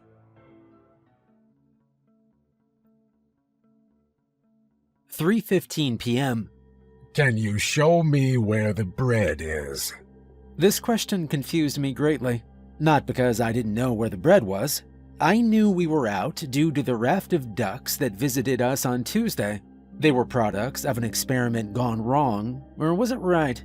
An experiment that gave them the ability to talk. They came in absolutely starving, another product of the experiment. The ducks left after they got their bread, and after Cheryl spent an hour pissing them off by trying to catch one of them to keep as a pet. I've never thought of a duck as a threat, but they felt very threatening as they ganged up on Cheryl. It took Lacey threatening to unleash Spot on them before they agreed to leave. The reason this question confused me was because of the number of voices that asked it. It sounded like a large crowd had asked, a crowd that most definitely couldn't have quietly snuck up on me within the last 5 minutes of me stocking this shelf. Even still, it sounded like the crowd of voices was coming from all around me, and that didn't really make sense either. The shelf was in front of me, and I could tell no one was directly beside me, yet the voice sounded like they came from everywhere all at once. This also sounded like a wide variety of people of different genders, ages, and accents. Now that I think about it, was the question even asked in English? Ahem. The voices cleared their throat, trying to get my attention again. I'd been lost in thought, trying to figure out what weird phenomenon I'd witness upon turning around. What I saw was unlike anything I'd ever seen before, and it immediately made me incredibly uncomfortable due to its complexity. Within seconds of looking at it, I began to get a migraine. "Excuse me?" I asked the wriggling mass of everything. It was like one gigantic tangle of everything you could think of and imagine on Earth, and things I thought of even began to appear in the mass as I thought them.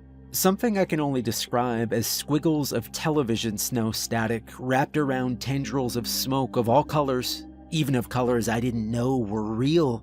Within the middle of those strange squiggles were my random thoughts and other flashes of things, possibly thoughts of others in the surrounding area. It was incredibly overwhelming, and I couldn't look directly at it for longer than a few seconds. Do you guys have any bread? I started, pausing due to being hypnotized by Lacey smiling at me from within the cloud, a thought that had been in my mind for a while now. I shut it down once I realized the possibility of her seeing it, replacing it with images of ducks chasing Cheryl. "Well, we did, but a duck rampage took all the bread," Ah, that makes sense. said the voices once more. I felt like it didn't make any sense, but who was I to argue with the cloud? "What are you?" I muttered out. I am a living paradox. They responded, leaving it at just that. What is that exactly?" I answer and unanswer all questions. It replied, being just as vague as before.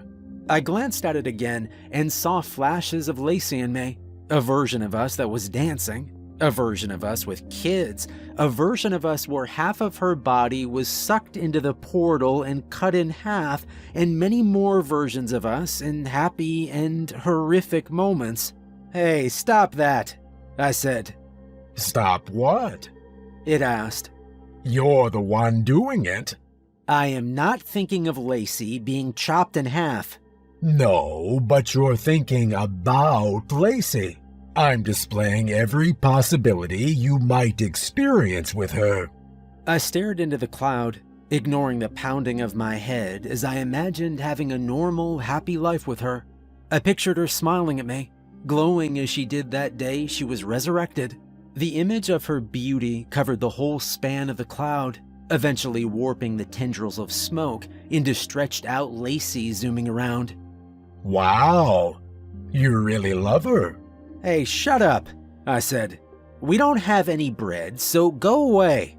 But I'm hungry, and you cannot avoid feeding the essence of life, for you will. I snatched a honey bun out of my back pocket I'd been saving for a snack and chucked it into the cloud. All the images of Lacey within the cloud had identical honey buns smack them in the face at the same time, catching them completely off guard and causing some of them to flip me off in reaction. There, how's that? I asked. Do you have more of those? Aisle 3. The images within the cloud morphed to a variety of people, all nodding and smiling at me in thanks for their sweet treat, before the cloud zoomed off in search of more.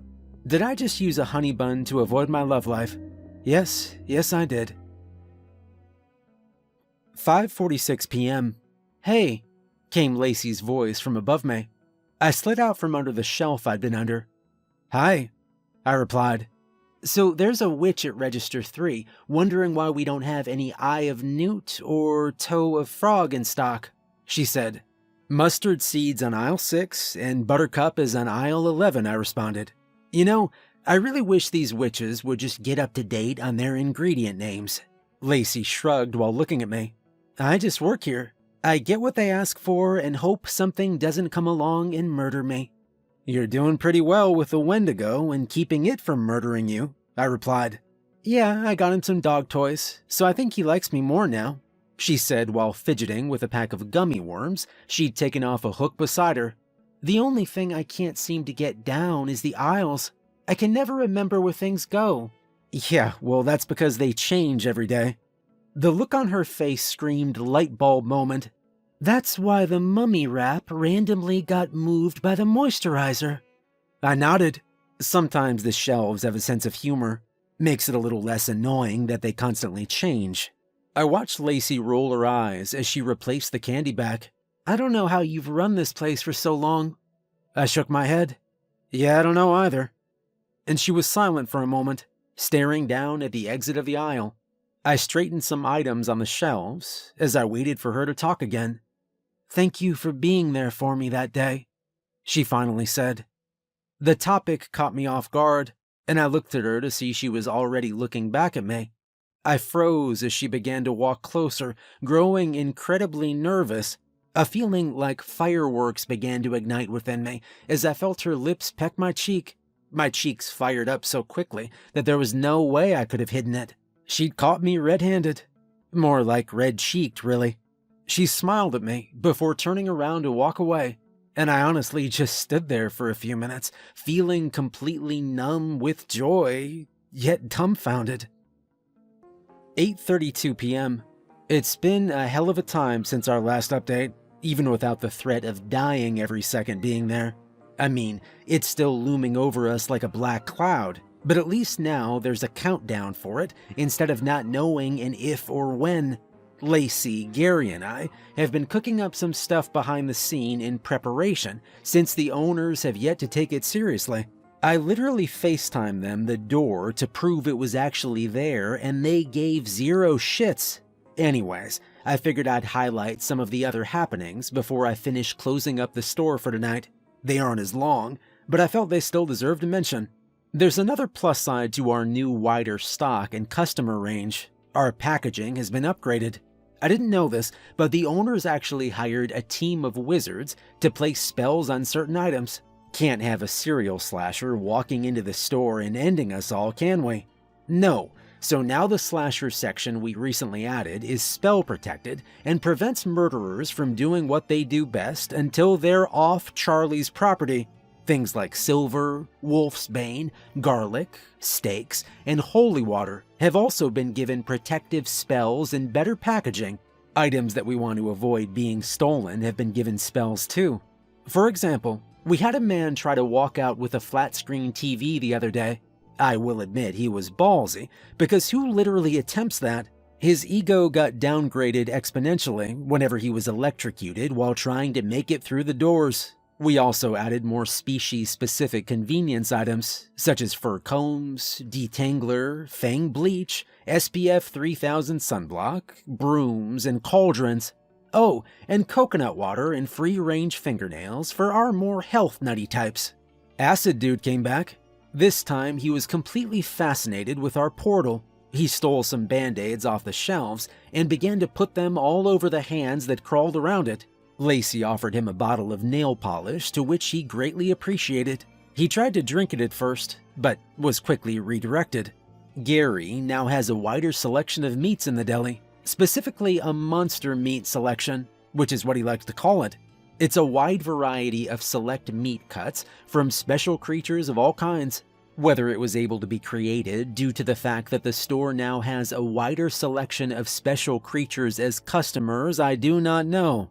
But I do know he's become exceptionally close with a few of our slasher customers. You'd think that would worry us, but that just means he will tell them we're off the market for their interest. If that means we have to turn a blind eye to Gary's chopping habits, then so be it. I set up a camera on the new shipment of garden gnomes we just got in, just out of curiosity. I've also been paying more attention to Larry, otherwise known as Chip Jr. by Cheryl. I've always thought there was something weird about those garden gnomes and how we get them for so cheap. The idea that the owners were in charge of an underground gnome trafficking network didn't really shock me though. Well, I think that's everything. There'll always be more though, so stay tuned. You never know what's going to happen at Charlie's, and we're glad you're with us. You know how they always say 1 minute things are calm, and then all hell breaks loose? I think I've said it a few times actually. The other day, Lacey described Charlie's perfectly. Hell breaks loose in tiny increments here, she said. It's one crap storm after another. I truly think it's spot on, so I had to include it. Let me explain all the recent tiny increments and tell you what you missed since your last Charlie's checkup. Incident number 1. The owners bought us some more drink coolers. Cheryl was incredibly excited for them for some reason. I think she just likes new things, really. But the delivery man gave her a weird look when he came in. Everything went fine whenever the delivery man brought them in, though. He also helped us set them up, which was very kind. When he was leaving, though, it wasn't fine, however. Considering as he headed back to his truck, he realized it was no longer there. What was now there was a black hole in the concrete, which more than likely was the reason there was no longer a truck there, just in case you haven't heard of context clues. "Hey, what the hell?" the delivery man said. "My truck." Spot decided to approach us at this point. He'd become a hell of a lot more friendly since Lacey basically domesticated him. His elongated and rotting tongue hung out of his mouth as he panted, perched politely beside me. "What the hell's wrong with your dog?" the delivery man said. "He's dead," said Cheryl. I nearly jumped out of my skin when she did, because I didn't even realize she'd approached. "What does that even mean?" "It means he's dead," she responded with a confused expression.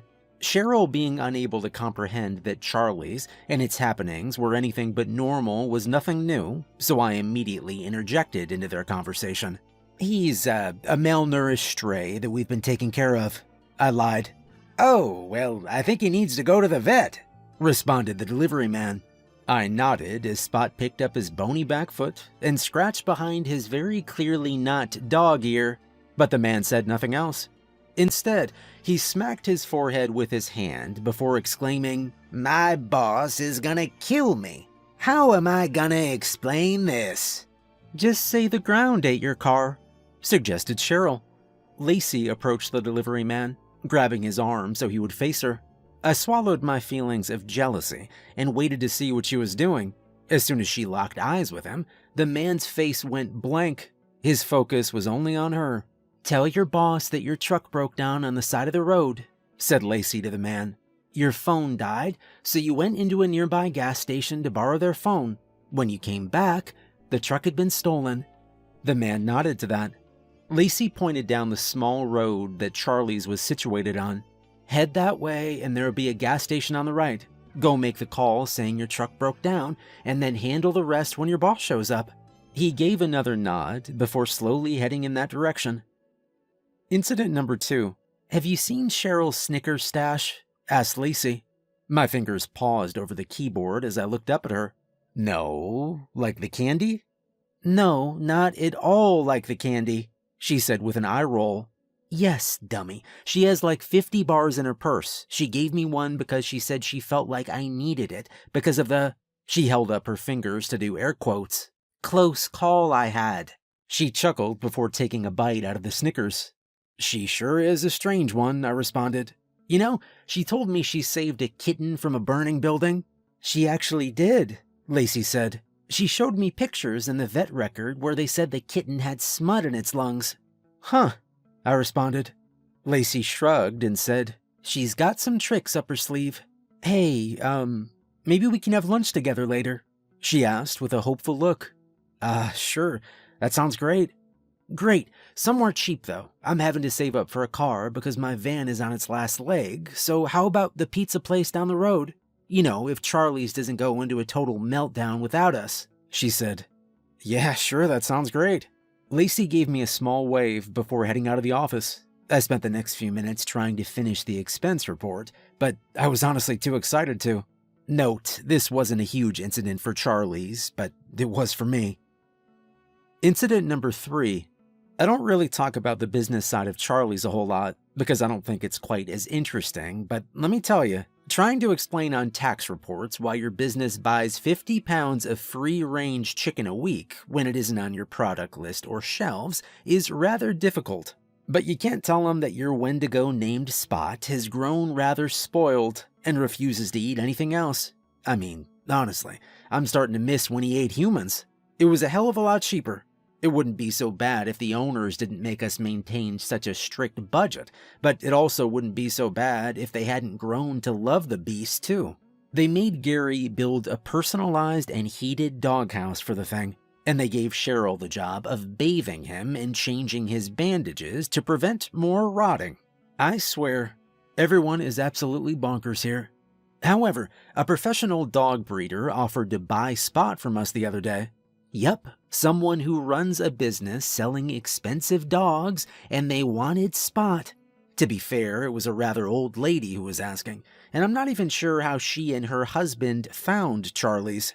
She absolutely fell in love with Spot though, mostly because she was too blind to see that he wasn't an exotic dog. How much for the beauty in the doghouse? She asked me. Excuse me? I asked back. How much for him? Free? I said. For my Spot? Spoke up Lacey from her register. I could see a look of fury into her eyes. He's yours then? Asked the old lady. She attempted to turn around to speak to Lacey, but she ended up facing the direction of the merchandise shelves instead. I'll give you a fair price for him. My husband Howard and I breed dogs, and we would love to have him. Chip paused bagging their groceries I was scanning, and repositioned her so she was looking at Lacey. He isn't for sale, ma'am, responded Lacey. The woman's face quickly turned to a scowl before she responded. That's not what I asked, little girl. A man with the same shade of white hair came through the sliding glass doors and approached the woman. I pulled the car around, lovebug, he said to her. Howard, I want their dog, she stated. What dog, honey bunch? He asked. She pointed toward Spot. Oh, I'm not sure, sugar dumpling, he nervously responded. Honey, please, she begged. You said after you finished building the tennis court that you'd buy me something I wanted. I want that beautiful dog. Okay, he reluctantly gave in. Whose dog is it? The store's? I pointed to Lacey, who was still fuming behind her cash register. The old woman attempted to point too, but she ended up pointing in the direction of the deli. We'll offer you. He glanced towards Spot one more time before deciding with a shrug. How does 10,000 sound? I waited for a response from Lacey, but I ended up turning around when I heard nothing. I couldn't help but laugh when my eyes landed on her. Her face was full of awe at the number, mouth completely open. Is that not enough? How about 15,000? The man said.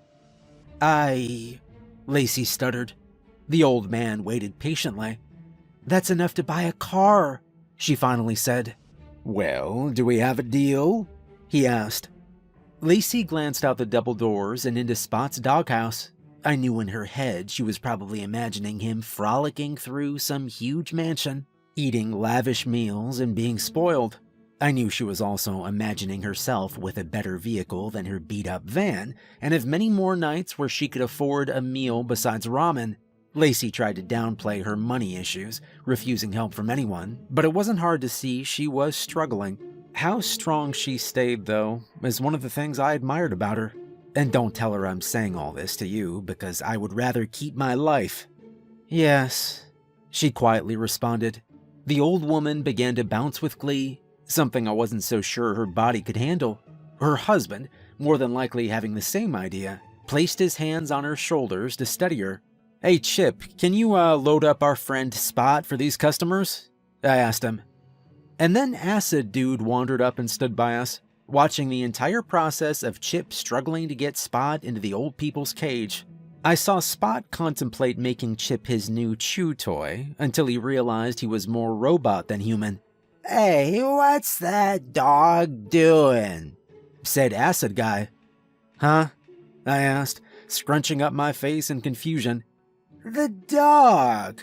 What's he doing?" I ignored him and went over to Lacey. She had her head hung down over her monitor as she scratched at the plastic peeling off its sides. I realized she was crying. "I can't believe I said yes," she said. "It's okay, Lace," I reassured her. "He'll be going to a better place, and you'll be getting what you need too." "But what if they realize what he is and they kill him?" I glanced over to make sure the couple wasn't paying attention before lowering my voice and saying, "The old lady is literally standing right next to Spot and still has no idea he isn't a dog. I would be very shocked if she figured out he wasn't, and she seems to get her way in this relationship. You know what? I think Spot will be eating fresh steak and salmon every day, probably. Hell, maybe we should have pretended to be dogs." She laughed and then said, Oh, I have to tell them what brand of chicken he likes and what his favorite toy brands are," exclaimed Lacey before running off in their direction. Before the couple left, they gave Lacey their business card. It featured their Instagram, where they posted pictures of their animals. A few days after making his way to their home, they posted a picture of Spot with a huge grin on his face and a very large pink bow on his head. Both Lacey and Cheryl couldn't stop crying at how cute he looked, which was kind of annoying, but I was just glad Lacey felt better. Incident number 4. Our potions dealer came a lot later than he normally does to stock up on potions, so of course the witches were losing their shit. I was in the middle of a screaming match with them when he finally showed up. Ladies, I'm working on getting him here. I'm sorry for how long it's taken, but I don't really have any control over it." I was reaching to call him again when a short and pudgy man ran through the sliding glass doors. "Ah, speak of the devil," I said. I looked all around me out of fear of the father randomly showing his face, regretting what I'd said. All seemed well, though, so I directed my attention back to the commotion in front of me. "Nothing to fear, for I am here," he announced. I hid my Snickers at his entrance line while the women whooped and hollered, surrounding him and yelling for him to share his products. "I have," he began as he fished one hand into his bag. After a few seconds, he gave up and decided to just dump all the contents onto my conveyor belt. He waved a hand at the mess of products he just unleashed. "Man, how'd you fit all that in that tiny bag?" I asked. "Oh, the bag is charmed. Special spells and such," he stated. "Anywho, I have there coming in 5 milliliters of poison elixir and 7.5 milliliters the cure for cancer in 1 milliliter. "Wait, did you just say the cure for cancer?" asked Lacey. "Well, yes, but there are a few possible side effects." "Like what?" "Well, loss of limbs, growth of talent, instantaneous death, trivial matters and whatnot," he explained. She gave him a rather perplexed look, but spoke no more. "What's this bottle right here?" asked one of the witches as she picked it up. It was a rather large bottle with 3 tiers to it that resembled a snowman's shape. The colors of the potion itself, however, were incredibly unlike a snowman. A neon green color filled the very bottom, with a deep red in the middle, and a violet at the top. The colors clashed horribly, and the stench that came out of it when the woman pulled its stopper was downright foul. "Oh, now be careful," he said before snatching the bottle back up. "Why don't I just hold on to this?" "Why, is it dangerous or something?" she asked with an eyebrow dramatically raised. "Well, all potions have the smallest bit of danger within them," he said while attempting to shove the bottle back into his bag. The outside of it appeared to be rather slick, however, with a nervous sweat he'd just broken out in. The three-tiered monstrosity didn't hesitate to slip out of his wet hands and fall to the floor, smashing into many pieces. "Oh dear," he said as he dabbed his forehead with a handkerchief. "What does that potion do?" I asked him. "Well, you see," he began, but one of the women let out a screech before he could finish. It was snakes. All three of them scattered, and the potions dealer looked close to fainting. I looked down at the floor as I felt something wrap around my ankle, just in time to see a serpent giving me a mischievous grin. I bent down to try and remove him, but I was quickly whipped back into the checkout station behind me before I could. "What the hell?" I exclaimed. The snake gave me a hiss while I wiggled my foot around to free it. It seemed like it was going to lunge at me, so I began banging it against the register. Eventually, it slithered off. "What the hell, man?" I repeated while glaring at the potions dealer. "How am I going to fix something like that?" "Well, there are only 5 snakes. 5 rather strong snakes, but only 5 of them. They shouldn't be a bother," he said as screams erupted through the store. He shrugged at me nervously. As I heard shouting behind me, the witches approached. All 3 of them whizzed past me and headed straight for the potions dealer, who had already taken his cue to leave and darted out the front doors. They each had their own snake that continuously wailed hits on them as they chased the short man. I turned around to see where the ruckus behind me was coming from, and I found Chip fighting off his own snake. Chip Jr. threw himself in the mix and began chasing the snake around his adoptive cyborg father's body. "Today is going to be an interesting day," I said, before heading to go clean up whatever mess the snakes had made. Incident number 5. "Stop that," I said as I swatted Acid Dude with a newspaper. He paused in the middle of placing a pretty pink-flowered Band-Aid and slowly turned his attention to me. His eyes looked glazed over. "Hey, what?" he said. "Quit putting Band-Aids on the portal's hands," I explained. "But they need 'em," he responded. He went to place another one, this time tie-dye, onto a hand, but I smacked him again with a newspaper. "They don't need anything," I said. "They are evil hands coming out of an evil portal, and you're wasting our Band-Aids. Have you ever met anyone evil that had a smiley face Band-Aid on?" he asked while holding up said Band-Aid.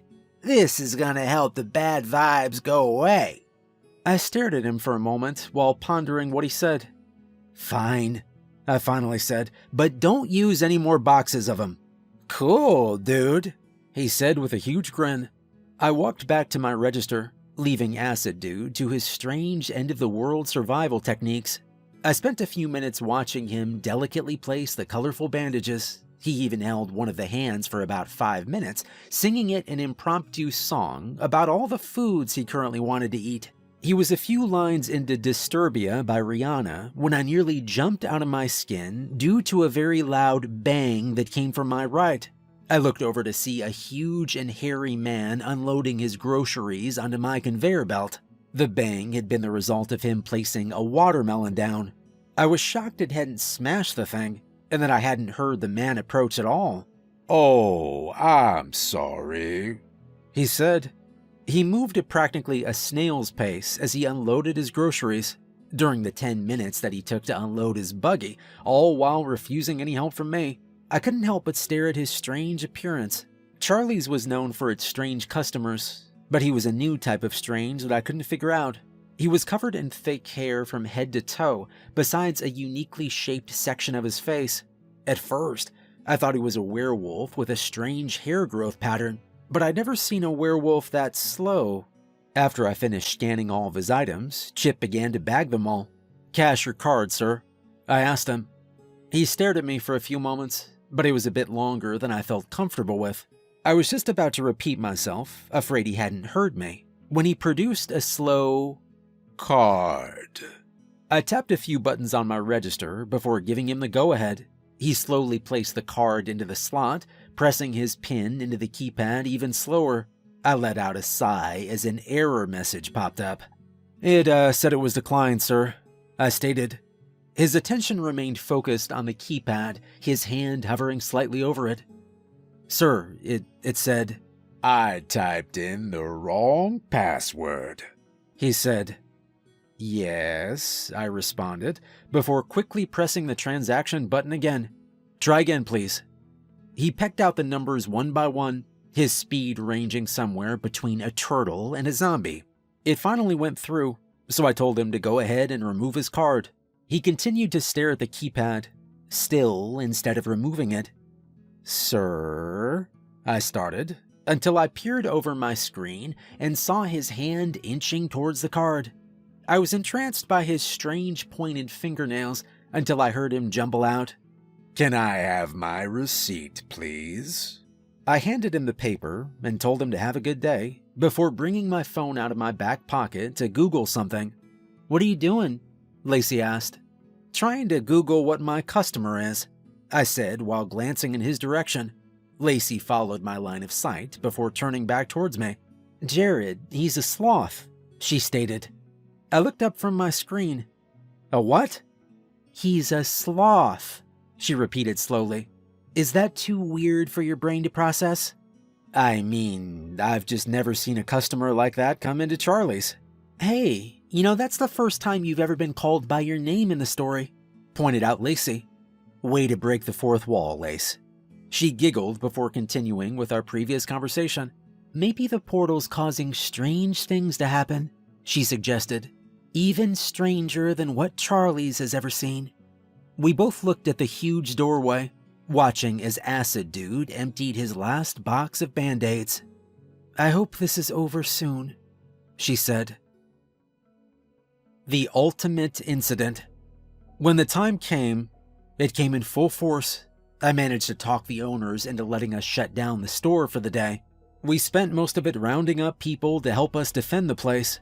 Wizards, witches, gnomes, werewolves, serial killers, some Wendigo friends of Spot, some gnome friends of Chip Jr., along with our current stock, you name it and it was probably there. Then we all surrounded the portal, watching the digits continue to go down as we snacked on what Charlie's had to offer.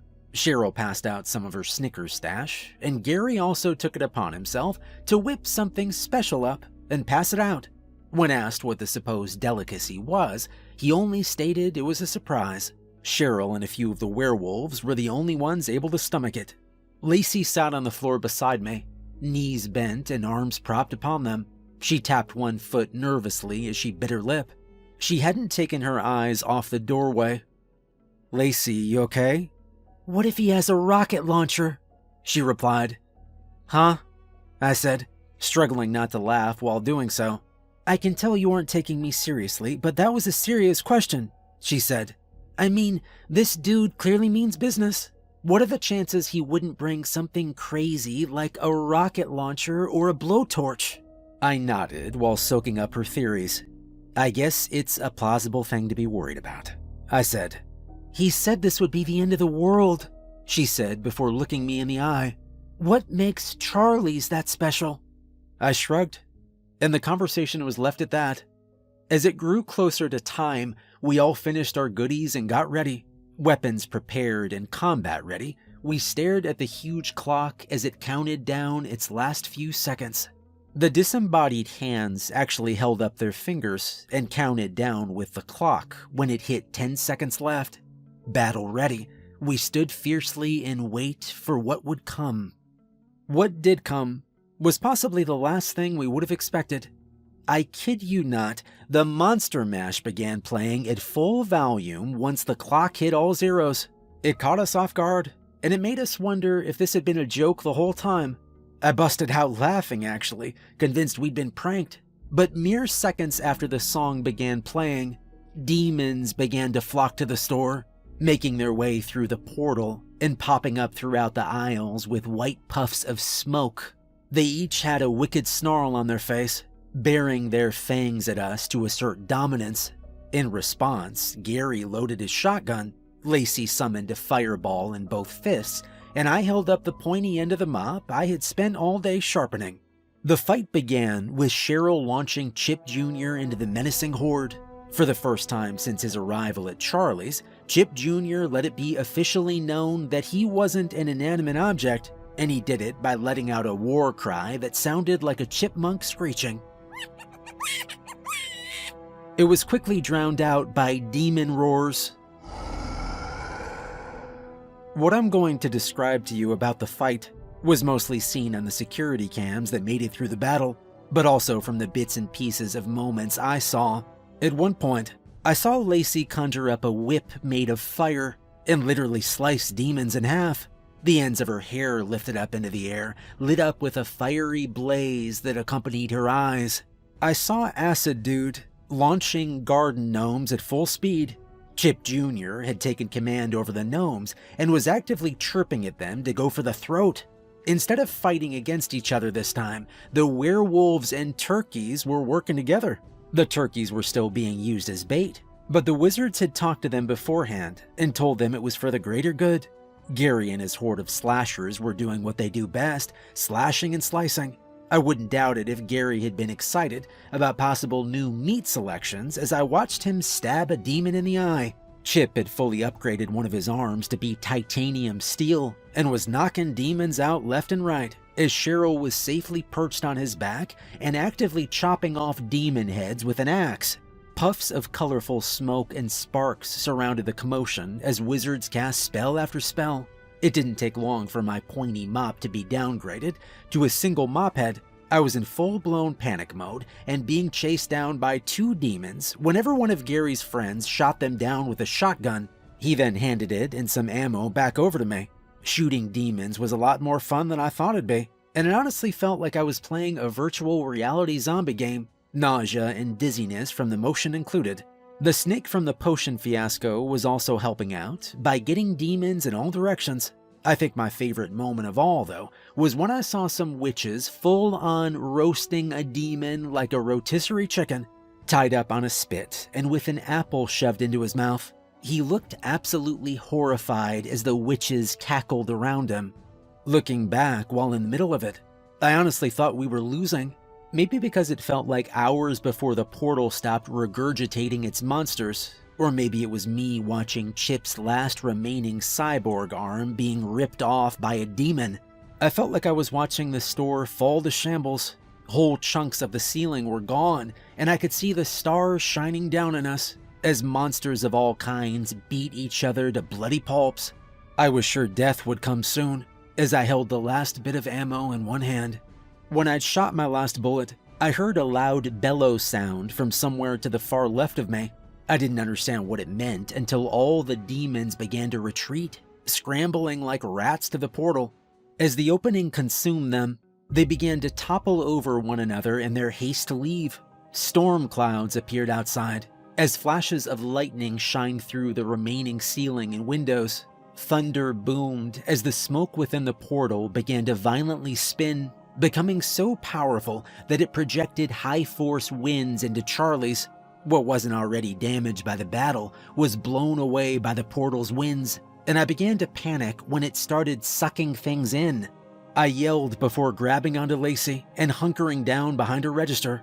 I saw a few gnomes and thawed-out turkeys go flying by, and I held onto Lacey even tighter. A few moments later, a loud pop sounded throughout the store as sun rays took the place of the storm cloud shadows. Angelic bird chirps filled my ears, and I no longer felt the portal's force against us. It was gone now, along with its god-awful hands and the countdown clock. The only thing that remained was a floating banner that read, "You stick. Signed, the Father." That too quickly disappeared before our eyes. "We won!" roared Gary, and all of his friends began to whoop and holler, shooting random shots into the air. They shut up whenever one of them shot a ceiling tile that was hanging on by a thread and it landed on his head. Lacey burst into giggles beside me, and I looked over at her. The beauty emanating from her was absolutely insane, and she was glowing with power. Cheryl walked up at this point, stealing my attention from Lacey. She faced her back to us, and I wasn't sure what she was doing until I saw her lift her cell phone over her head and angle it towards our group. She said, "Say cheese," before snapping some pictures. Gary ran up towards me and threw an arm around my neck before smiling. Chip shifted the fingers on his ripped-off arm into a peace sign symbol before holding it up beside his grinning face. I was in the middle of laughing at him when Lacey wrapped her arm around me, pulling me towards her until our cheeks were touching. "What was that for?" I asked after our photo shoot was over. "I asked the owners if they wanted any updates after the battle," said Cheryl. "And they said they did?" I asked. I didn't think they'd care, considering they didn't seem to be taking it seriously. When I asked them if we could close the store, they laughed and told me it'd be coming out of my pay if I did. "They texted back that little yellow guy that looks like he's crying and laughing," she explained. "I figured that was yes in another language, so I'm sending them pictures." I slowly nodded my head before responding. "Thanks for the hard work, Cher." Everyone seemed busy celebrating, so I took a chance while they were distracted and ran to the bathroom. Demon slaying sure did make you feel the need to piss your pants every 5 seconds. And for once, the bathroom wasn't covered in blood. I let out an accepting, "Huh." The urinals looked god-awful, and I walked to the nearest stall. I was mid-unzipping when the door swung open, but I stopped in my tracks before using the bathroom. "Congrats, Jared," read the words carved into the tiled wall. "You finished round 1. So yeah, that was pretty much all the weird shit Charlie's had to offer in the days leading up to our battle. We've actually been given a paid vacation, shockingly, but I think it was mainly due to the fact that the owners found out we weren't joking. "Do a backflip," said Lacey from her pool chair beside me. I looked over to see her sipping on her fruity drink as she twirled the little umbrella. Chip Jr., after realizing he'd captivated an audience, took 3 of the most dramatic jumps on the diving board before somersaulting through the air, gracefully landing in the water with a splash. "Bravo," said Cheryl as she clapped behind us. I swear I saw her wipe tears away. Meanwhile, Chip and Gary talked at the bar across from the pool. They were debating whether or not the bar's smoothie blender could take a bear in a fight. Chip had some fair points, honestly. I was also still in shock that Cheryl had her own mansion. As for the words carved into the wall, we had no idea what they meant. And there wasn't exactly a "when you survive a supposed apocalypse, but still keep getting creepy messages" survival guide floating around out there to help us. We chose to ignore it, honestly. Take one day at a time. I mean, never mind the fact that Lacey and I were really the only ones who could understand the seriousness. The rest of them just wanted to celebrate. I couldn't tell you the last time I saw Gary drink anything but tequila. I'm seriously worried for the guy. Anywho, thanks for surviving a little longer with us at Charlie's. And as always, we'll keep you updated.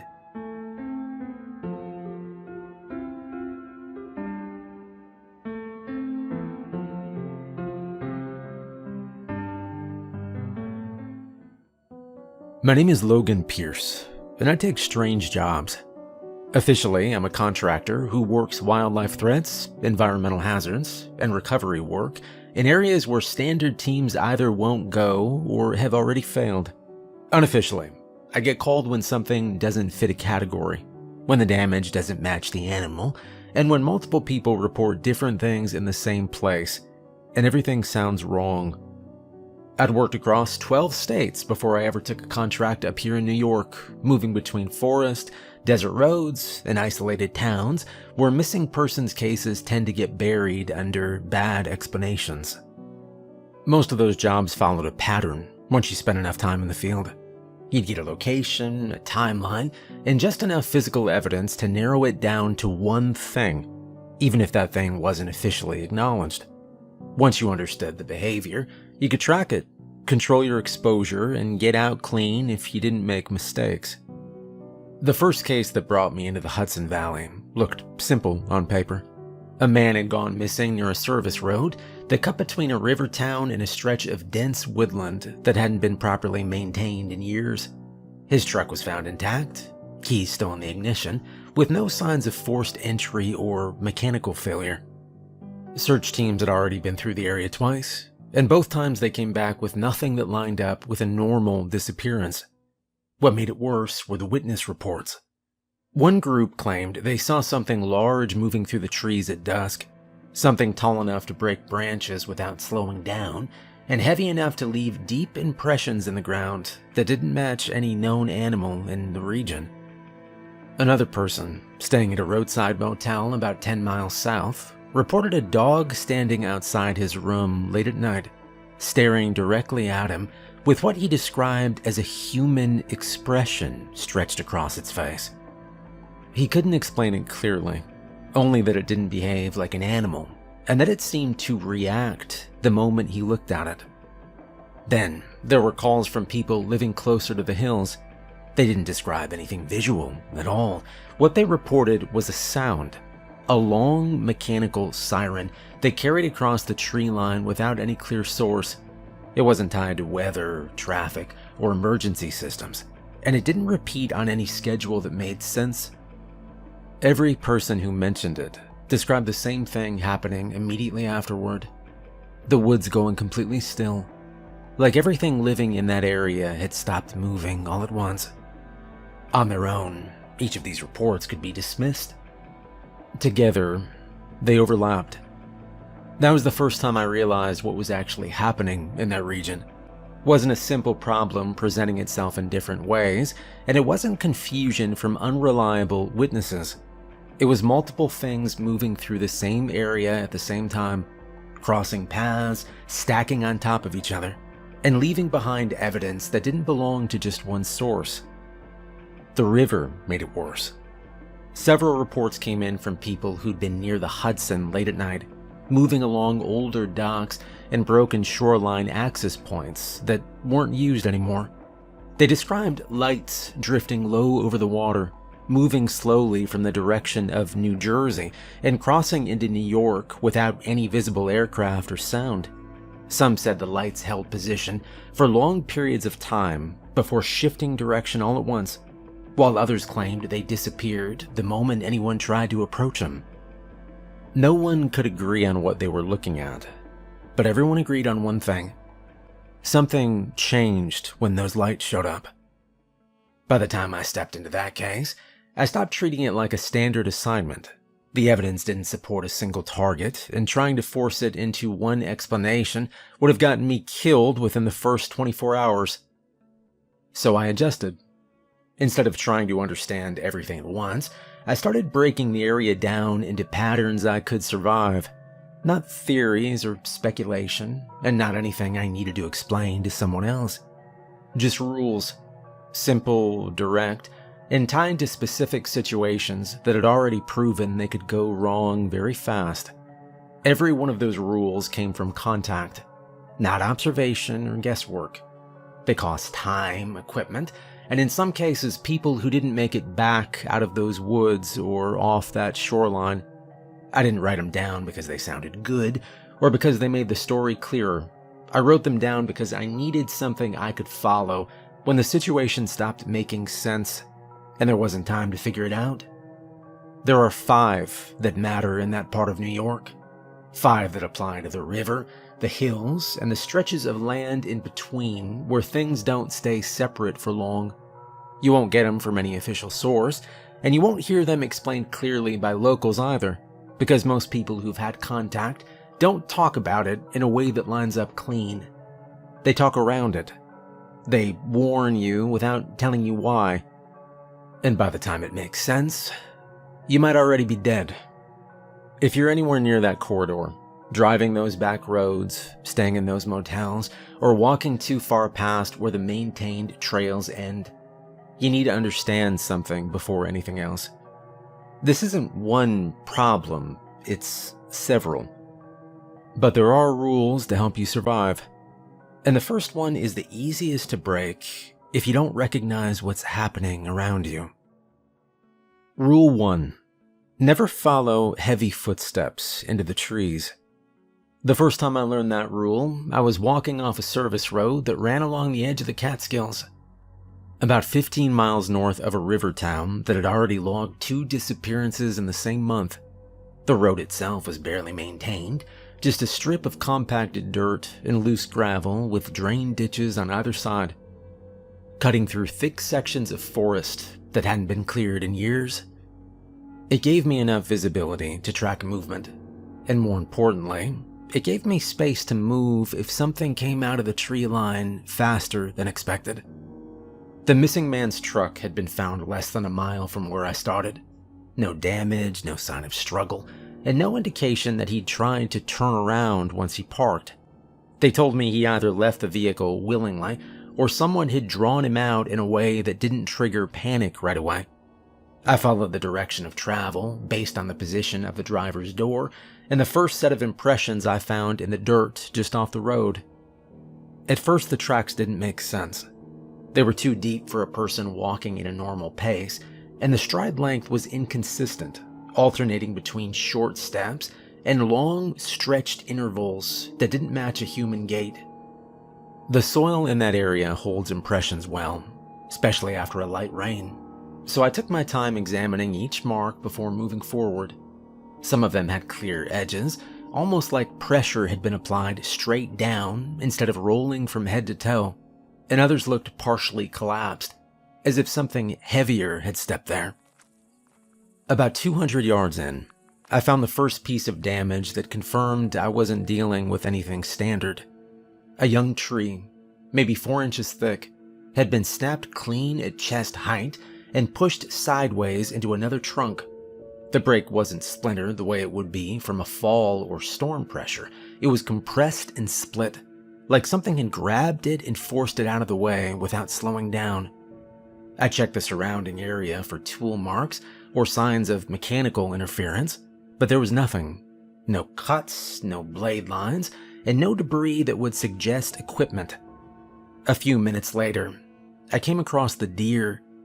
It was caught between 2 trees about 6 feet off the ground, with the torso torn open and most of the internal tissue missing. The positioning alone ruled out known predators in that region. Whatever had done it had lifted the body and either held it there or wedged it into place while feeding. There were no drag marks leading up to it, and the ground below was disturbed, but not in a pattern that suggested a struggle had taken place there. And that was the point where I should have reassessed. But instead, I kept following the tracks. The road was still visible behind me, but I'd moved far enough into the tree line that the spacing between trunks started to tighten, forcing me to adjust my path as I went. Visibility dropped quickly once the canopy thickened overhead, and the ground shifted from packed dirt to uneven terrain covered in roots, fallen branches, and soft patches that didn't hold impressions as clearly. I slowed down to compensate, checking my footing and marking my direction in relation to the road so I could pull back if I needed to. That's when I heard the first set of footsteps. They weren't coming from ahead of me. They were coming from off to my left, deeper in the woods, moving parallel to my position at a pace that matched my own. The sound was heavy enough to register through the ground before I could isolate it in the air, a dull, consistent pressure that didn't match the lighter movement of deer or smaller animals. I stopped to confirm it, and the moment I did, the sound stopped with me. I waited. No movement or shift in position. Nothing.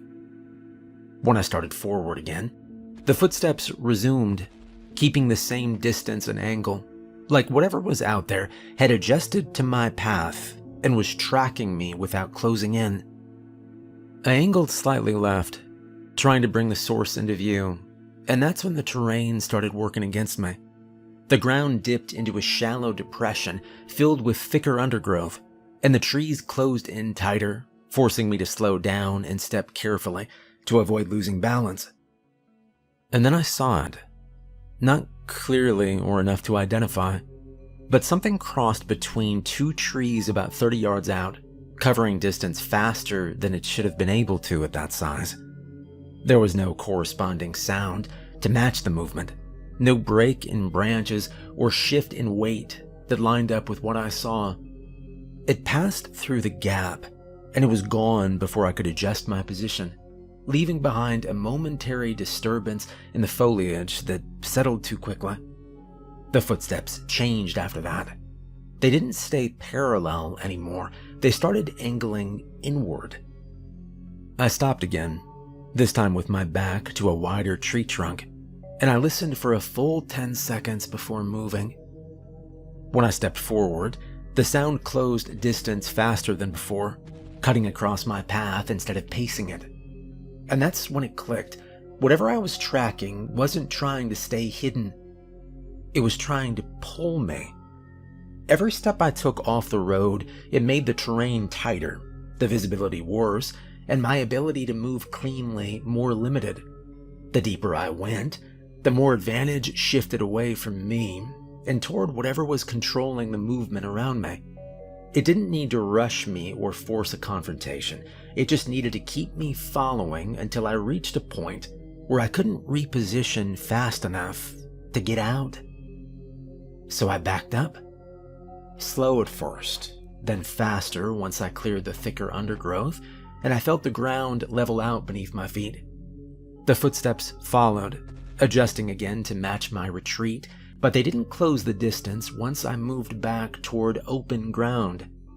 I kept my direction locked on the road, and I didn't look for it again, even when I heard movement behind me that suggested it had shifted position. When I broke through the tree line and hit the service road, that's when the sound stopped completely. There was no retreat or pursuit, just nothing. I stood there for a full minute, checking both sides of the road and listening for any sign that it had followed me out. But the forest stayed still, not in that empty way. It felt controlled, like whatever was in there had decided not to continue once I stepped back into a space where it didn't have the same advantage. And that was the last time I followed tracks like that into cover without understanding what I was dealing with. The size, the strength, and the movement pattern all pointed to something people would write off as folklore. I think you know what I'm referring to. There have been a lot of sightings of him lately. So just remember, if you hear something heavy moving alongside you in deep woods, get to open ground. Rule 2. If a dog smiles at you, close your eyes and don't open them until it's gone. I didn't walk into that motel thinking about anything like that. The motel sat off a 2-lane highway, about 10 miles south of the last search area, positioned between a strip of trees and a stretch of cracked asphalt that doubled as both a parking lot and an access road. Wasn't abandoned, but it wasn't maintained either. The sign out front had half its letters burned out, and the office window was covered with a thin film of dust that hadn't been wiped down in a long time. Still, it had power, running water, and a clerk who didn't ask questions, which is usually all I need. I took a room at the end of the row and parked my truck where I could see it from inside. After checking the locks, testing the window, and setting my gear within reach, I sat down to review what I had so far. The case didn't line up cleanly, and that usually means something else is in the area that hasn't been accounted for yet. I kept the lights low, and I let my eyes adjust to the outside glow so I could see through the glass without catching my own reflection. Stayed quiet for a while, and then sometime after midnight, I heard something move outside the door. The sound was light at first, more of a drag than a step, like something brushing across the pavement instead of lifting cleanly off it. I stayed still and listened long enough to confirm direction before shifting slightly to get a better angle on the window. The noise stopped as soon as I moved, and then resumed a second later, closer to the wall and tracking along the length of the room. That told me it wasn't random. It knew where I was. I leaned forward just enough to bring the edge of the window into view without exposing my full position, keeping my movement controlled so I didn't give it anything sudden to react to. At first, all I could see was a partial shape near the corner, low to the ground and held at a height that suggested an animal rather than a person. And then it stepped into view. It looked like a dog. Nothing about the body stood out immediately. Medium size, dark coat, proportions that wouldn't draw attention in daylight. But the way it held itself didn't match what I was seeing. It wasn't scanning, sniffing, or shifting weight the way animals do when they're alert. It was just standing perfectly still, facing the window directly, with its head angled just high enough to keep its eyes level with mine. And that's when it changed. The mouth pulled back slowly, stretching wider than it should have, exposing teeth in a way that didn't match the structure underneath. There was no tension in the rest of the body, no raised fur, no shift in stance. Just that expression, held steady. I'd heard the term before, smile dog. At the time, it meant nothing to me. It does now. The moment I recognized that something was off, it reacted. Not by moving closer, but by adjusting just enough that the space between us felt different. It was still outside, still separated by the wall and the glass, but the distance didn't feel like protection anymore.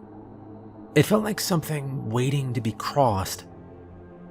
And that was the point where most people would keep looking, trying to confirm what they're seeing, trying to make sense of it. I didn't. I shut my eyes immediately and I held position, keeping my breathing steady and my hands still so I wouldn't make noise without thinking. The instinct to open them again hit almost right away, stronger than it should have been for something that even hadn't moved yet. That's how it works. It doesn't force you. It just makes you want to check. The sound shifted again.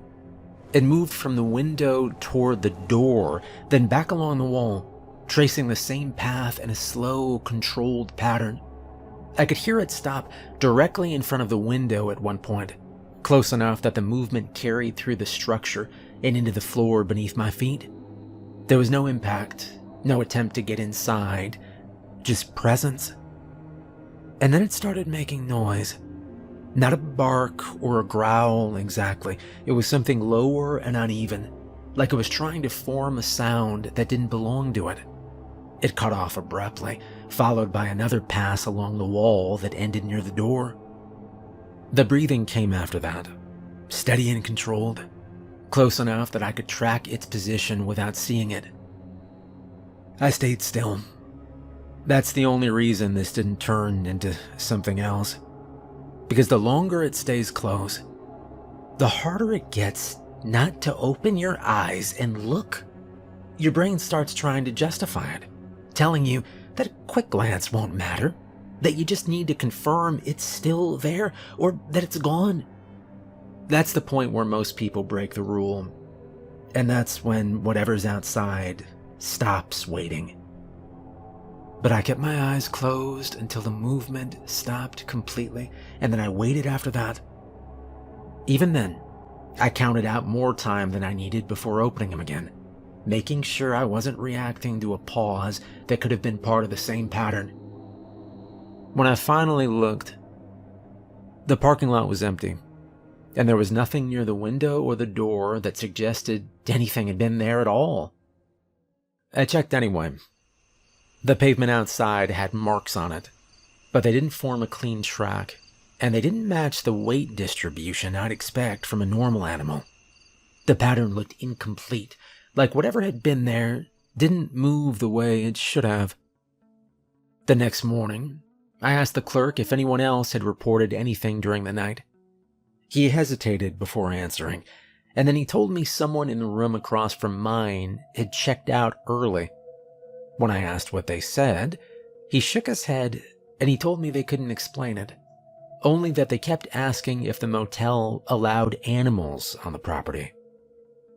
And that was the first time I heard the name again. Not from him. From a guy at a gas station a few miles down the road later that day.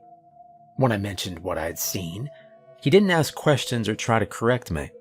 He just nodded once and said, "Oh, you mean Smile Dog." Rule 3. If a strange siren goes off, get below the tree line. I didn't recognize the sound the first time I heard it. That's part of the problem. Nothing about it matches exactly. I was working off an old fire access road that climbed along a ridge about 20 miles north of the river, following a set of signs that suggested someone had passed through the area recently and hadn't come back out. The road had been abandoned for years, which meant the surface was uneven and partially reclaimed by the surrounding growth, but it still gave me a clear path up toward higher ground where I could get a better view of the terrain. The climb was gradual at first, with long stretches of open space between sections of trees that had started to close in from both sides. That kind of layout, it makes it easier to track movement and easier to retreat if something happens in a way you don't expect. I kept my pace steady, checking the edges of the road and the slope above it for any sign that someone had left the main path.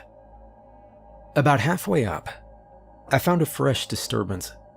Not tracks, not clearly defined, but enough broken surface and displaced material to tell me something had moved through recently. The pattern didn't match the earlier case from the service road, and it didn't line up with known animal movement in that area either. It looked like someone had come through fast and then changed direction near the top of the ridge instead of continuing along the road. I moved up to the bend where the terrain opened slightly, and that's when I heard it. The sound carried from somewhere beyond the ridge, long and mechanical. I stopped to listen, and that was the first mistake. The second was looking up. The sound makes you do that. It draws your attention upward, pulling your focus away from the ground and the surrounding area, and forcing you to search for a sound that doesn't reveal itself immediately. For a few seconds, nothing else exists, just the noise and the need to locate where it's coming from. And then the woods went still. Not quiet in a natural way. Not the kind of silence you get when wind drops or distant noise fades. Everything stopped at once. No movement in the trees, no shifting branches, no background activity. The entire area held position like something had cut off all external input and left only that sound. And that's when I saw it. It moved along the ridgeline far above me, partially obscured by the angle of the slope and the spacing of the trees, but visible enough to register the scale before anything else. It was too tall to be mistaken for a person, with a frame that extended well above the tree line in sections where the ground dipped, giving me a clear view of its outline as it crossed between open gaps. I saw the head, if that's what you call it. Two long structures extended upward from the top of its frame, shaped like sirens mounted on poles, angled slightly outward and rotating in small, controlled movements as the sound shifted with them. There was no visible face, no features I could map to anything human or animal, just those 2 points projecting the noise across the area in a pattern that didn't match any system I understood. And that's when the name came back to me. Siren Head. I'd heard it before in passing, the same way I'd heard Smile Dog, always tied to stories that didn't hold up under scrutiny, and didn't need to once you saw something real. I hadn't given it any weight at the time, but standing there on that road, with the sound cutting through the trees and the shape moving across the ridge, I didn't need further confirmation. I needed to move. The problem is that sound makes moving harder than it should be. After a few seconds, I dropped down. Not straight down, not blindly, but into the nearest section of lower ground where the slope dipped and the tree cover thickened enough to break the line of sight from above. I slid off the edge of the road and into a shallow embankment, using the incline to control my descent so I didn't lose footing on the way down. The sound followed. It passed over the road above me, moving along the same path I'd been on seconds earlier, and continued across the ridge without stopping or turning back. I stayed under cover. That's the only reason it didn't change direction. From where I was positioned, I could hear it move through the open area above.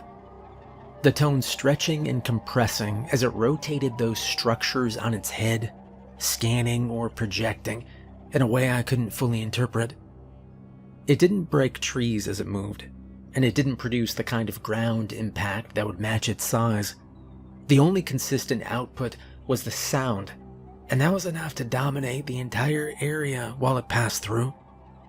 After it cleared the ridge, the woods stayed still for several seconds before normal movement started to return. Wind picked up again, birds started, branches shifted. Background noise came back in layers instead of all at once. I waited longer than necessary before moving, making sure I wasn't stepping back into open ground while it was still within range of whatever detection method it was using. When I finally climbed back up to the road, there was no trace of it. No damage, no clear sign of passage, nothing that would confirm what I'd just seen to someone who wasn't there. About 50 yards ahead, I found where someone else had stopped. There were marks on the ground where a person had stood for a period of time, facing uphill toward the ridge instead of moving for cover. There were no tracks leading away from that spot. Rule 4. Never stand near the river after midnight. I didn't take the river reports seriously enough at first.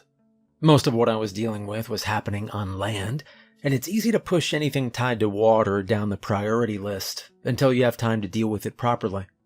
That changed after I started looking into a case involving a family that had gone missing near a stretch of shoreline with old docks and broken access points that hadn't been maintained in years. Their vehicle was found at the top of the path, intact, no signs of panic, and no indication they left in a hurry. Search and rescue had already been through the area, and while they didn't say much, I was able to confirm they saw something in the water during the night search. No one would describe it, and no one wanted to put it on record, which told me enough to take it seriously. I'd also heard a guy mention something a few days earlier. He talked about a summer camp incident somewhere, where a kid had nearly been pulled into the water late at night after getting too close to the edge. He didn't give details, and he wouldn't talk much more, but I didn't need him. The pattern was already there. I went down to the shoreline just before dark, and I set up on higher ground near what was left of an old dock, keeping distance between myself and the water. That part matters a lot. You don't get close. You don't test it. You don't assume you have time to react if something moves. By the time it was fully dark, the water had gone completely still. And then I saw movement under the surface. Not clearly defined, not something you can track cleanly. Just shapes shifting beneath a waterline in a way that didn't match current or debris. They moved slowly at first, staying just deep enough that you couldn't make out anything solid, and then rising slightly before slipping back down again. I didn't move closer. A few seconds later, something broke the surface. Not fully, just its head. It was pale, old, and gone almost as quickly as it appeared. Then another. Further down the line, same movement, same timing, like they were testing distance without committing to anything yet. And that's when I stepped back. Slow and controlled, no sudden movement. The shapes followed along the edge, staying just beneath the surface, matching my position without coming fully out. I kept moving up the path the same way, increasing distance without giving them a reason to rush. I didn't stop until I reached open ground where the water was no longer within reach. They didn't follow. They stayed in it. That's the part that matters. They don't need to chase you. They don't need to leave the water completely. If you're close enough to the edge, they're already within range to grab you. That's what happened to the family. That's what almost happened at the camp, I think. And that's why the rule is simple. You stay away from the water after midnight. Not close, not near, not even for a second. Because if you're standing there long enough to see them, You're already closer than you should be. Rule 5. If you see 9 lights in the sky come together, get as far away as possible. This rule didn't come from watching something at a distance and putting it together afterward. It came from a stretch of incidents over the past year that didn't line up until I stopped treating them as separate cases and started tracking what was happening above them at the same time. Early spring, a hiker went missing along a ridge trail that had already been searched twice, and both times the teams came back with nothing that explained where he went. The ground showed broken branches and partial tracks that didn't match a single pattern, and the timeline didn't hold together cleanly. A couple of people in the area mentioned seeing lights over the hills the night before, but nobody wrote that down because it didn't connect to anything they could prove. A few weeks later, a driver left his vehicle running on a back road near the river and disappeared without a trace. The area around the car showed overlapping movement, not one clear set of tracks, but several, crossing and cutting through each other in ways that didn't make sense. Someone nearby reported hearing a strange siren earlier that night, but again, it didn't make it into anything official. By midsummer, the pattern got harder to ignore. People camping near the woods reported multiple things moving at once. Something large in the trees, something low near the ground, and something in the distance that didn't line up with either. That same night, several people along the river reported lights drifting in from the New Jersey side, holding position over the water before moving inland. Individually, those reports don't hold up. Together, they do, because the timing overlaps too cleanly. Once I started tracking the lights alongside the ground incidents, I realized they weren't background noise. They were the one consistent element showing up before everything else went wrong. That's what led me back out to higher ground one night, watching the same stretch of hills where multiple cases had started to cluster. The sky was clear, and visibility was good enough to track movement without interference. I picked them up within a few minutes. 9 separate points of light, spaced out across the sky above the ridgeline, holding position without drifting or blinking like standard aircraft. There was no sound, no pattern I could map to anything conventional, just 9 fixed points sitting where they shouldn't be. And then they started moving. Not slowly, not randomly, but with clean, controlled motion that brought them toward each other at the same time. No hesitation, no adjustment, just a direct convergence toward a central point until all 9 formed a tight cluster above the hills. That's when I saw the people. They were down below, near a turnout that overlooked the slope leading down the river. 4 of them, standing near their vehicles, all facing the same direction, all looking up at the lights without moving. From the distance I was at, I could tell something was wrong immediately, not because of what they were seeing, but because of what they weren't doing. Nobody was talking. No one was moving. They were just standing there, fixed on the sky. I moved, fast but controlled, keeping my footing clean as I came down off the higher ground and I cut across the slope toward them. The lights held position overhead, and as I closed distance, I could feel the same pressure I'd run into before, the kind that narrows your focus and keeps your attention locked on one thing, even when you know you should be doing something else. That's what it does. It holds you there. By the time I reached the turnout, they hadn't moved. Up close, it was worse. Their eyes were fixed upward. They weren't blinking, with a kind of stillness you don't see unless something has overridden the normal response to movement, sound, or external input. One of them had taken a step forward without realizing it, edging closer to the drop-off that led down toward the tree line. I didn't waste time trying to explain anything. I grabbed the closest one by the shoulder and I turned him away from the sky, hard enough to break his line of sight. He resisted for a second, not aggressively, just enough to show that whatever had his attention, it wasn't letting go easy. I forced him to look down, and then I pushed him back toward the vehicle behind him. "Don't look at it. Get in the car," I said. The others didn't react immediately. That's one of the problems. You don't snap out of it on your own. I moved to the next one and I did the same thing. Grab, turn, break the line of sight, force attention back to something grounded and close. As soon as he looked away, the tension in his posture shifted, and he started moving again, not fully aware of what had just happened, but responsive enough to follow direction. "Keys," I began. "Now. Start the engine." One of them fumbled for his pocket, still half looking upward, and I had to physically block his view to keep him from looking back onto the lights. Once the engine turned over, the sound seemed to help. Something real, something immediate, something that cut through whatever was holding them in place.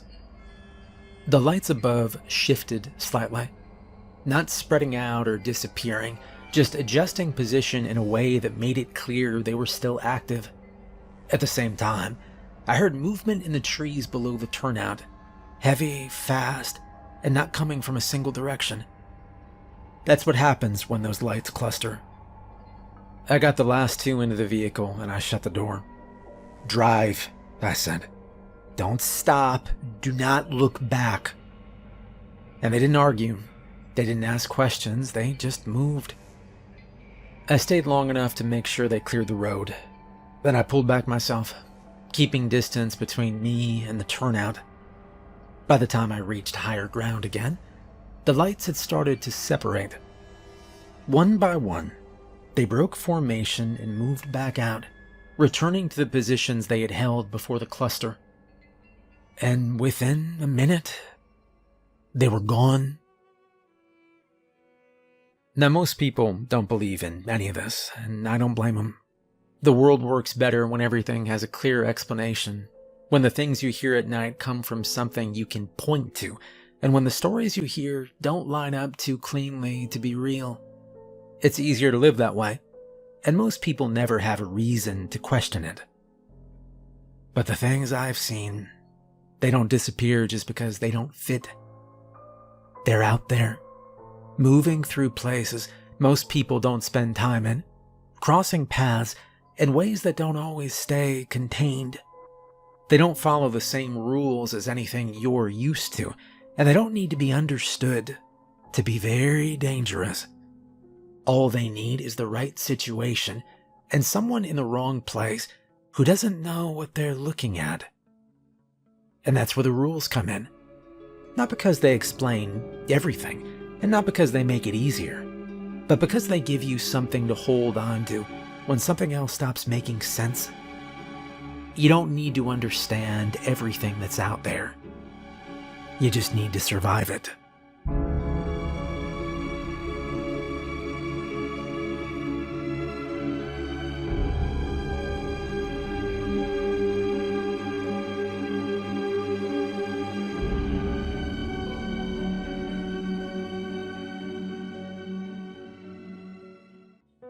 My name is Brian Sullivan. I work nights as a security guard in an old warehouse off State Route 62, just outside Evansville, Indiana. If you're not looking for it, you will drive right past it. There's no bright sign anymore, just a faded metal panel bolted to a chain-link fence and a long gravel drive that curves behind a row of storage trailers. The building sits back from the road like it's been trying to disappear for years. It used to be a regional distribution center. That's what the hiring manager told me. Now it's listed as overflow storage and freight consolidation, which means shipments come in, sit for a while, and sometimes leave again. Sometimes they don't. The place is massive. 40-foot ceilings, steel support beams thick as bridge columns, 24 loading docks along the south wall, rack storage that runs nearly to the sprinkler lines. If you stand in the central freight lane and look down its length, the far end fades into shadow even with the lights on. And I am the only guard on the night shift. My job is simple. Clock in at 10 p.m. on the dot, check the camera wall, walk an hourly patrol, scan the checkpoint tags mounted to the columns So the systems log my route, reset motion sensors if they false trigger, log anything unusual, stay until 6 a.m. when the day supervisor shows up. It pays better than most security work around here. There's a night differential. There's an isolation bonus. During the interview, the supervisor told me most people don't like working alone in a building that big. I told him it didn't bother me. And I needed the money, you know how it is. I left college during my 3rd term, tuition kept climbing, and my mom's medical bills didn't slow down, so I picked up whatever work I could get. Day shifts were crowded, nights weren't. The warehouse was hiring. The security office sits near the main entrance. Concrete walls, metal desk, little tiny fridge, a wall of monitors showing camera feeds from every aisle, every dock, every corridor. The cameras are older, grainy, slightly delayed, but they cover the building well enough. At least that's what I thought when I started. Well, the first few weeks were quiet. You get used to the sound of the place. The ventilation system runs constantly, never stops. Pipes pop when the temperature shifts. Dock plates settle. Metal racks creak under their own weight. After a while, you learn which noises belong and which don't. There are forklifts parked in charging bays along the east wall. None of them are scheduled to operate overnight. There's no freight crew on my shift. If something moves in that building after midnight, it is not supposed to. Most of what we store now, well, it's sealed inventory. Pallets wrapped tight in plastic, cardboard cartons stacked in clean grids, wooden crates stamped with routing codes. Some of it looks new.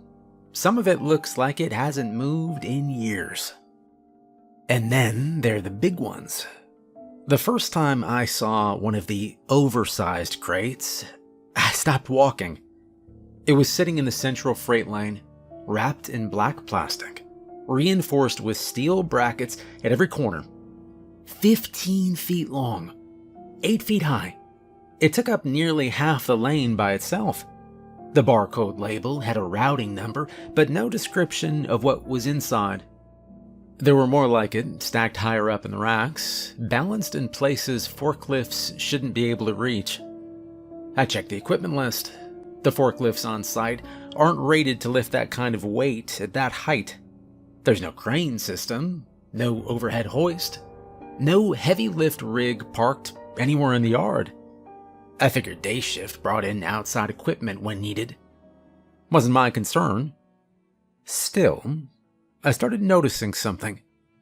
Sometimes I would finish a patrol and pass back through the freight lane, and one of those big crates would be positioned slightly differently.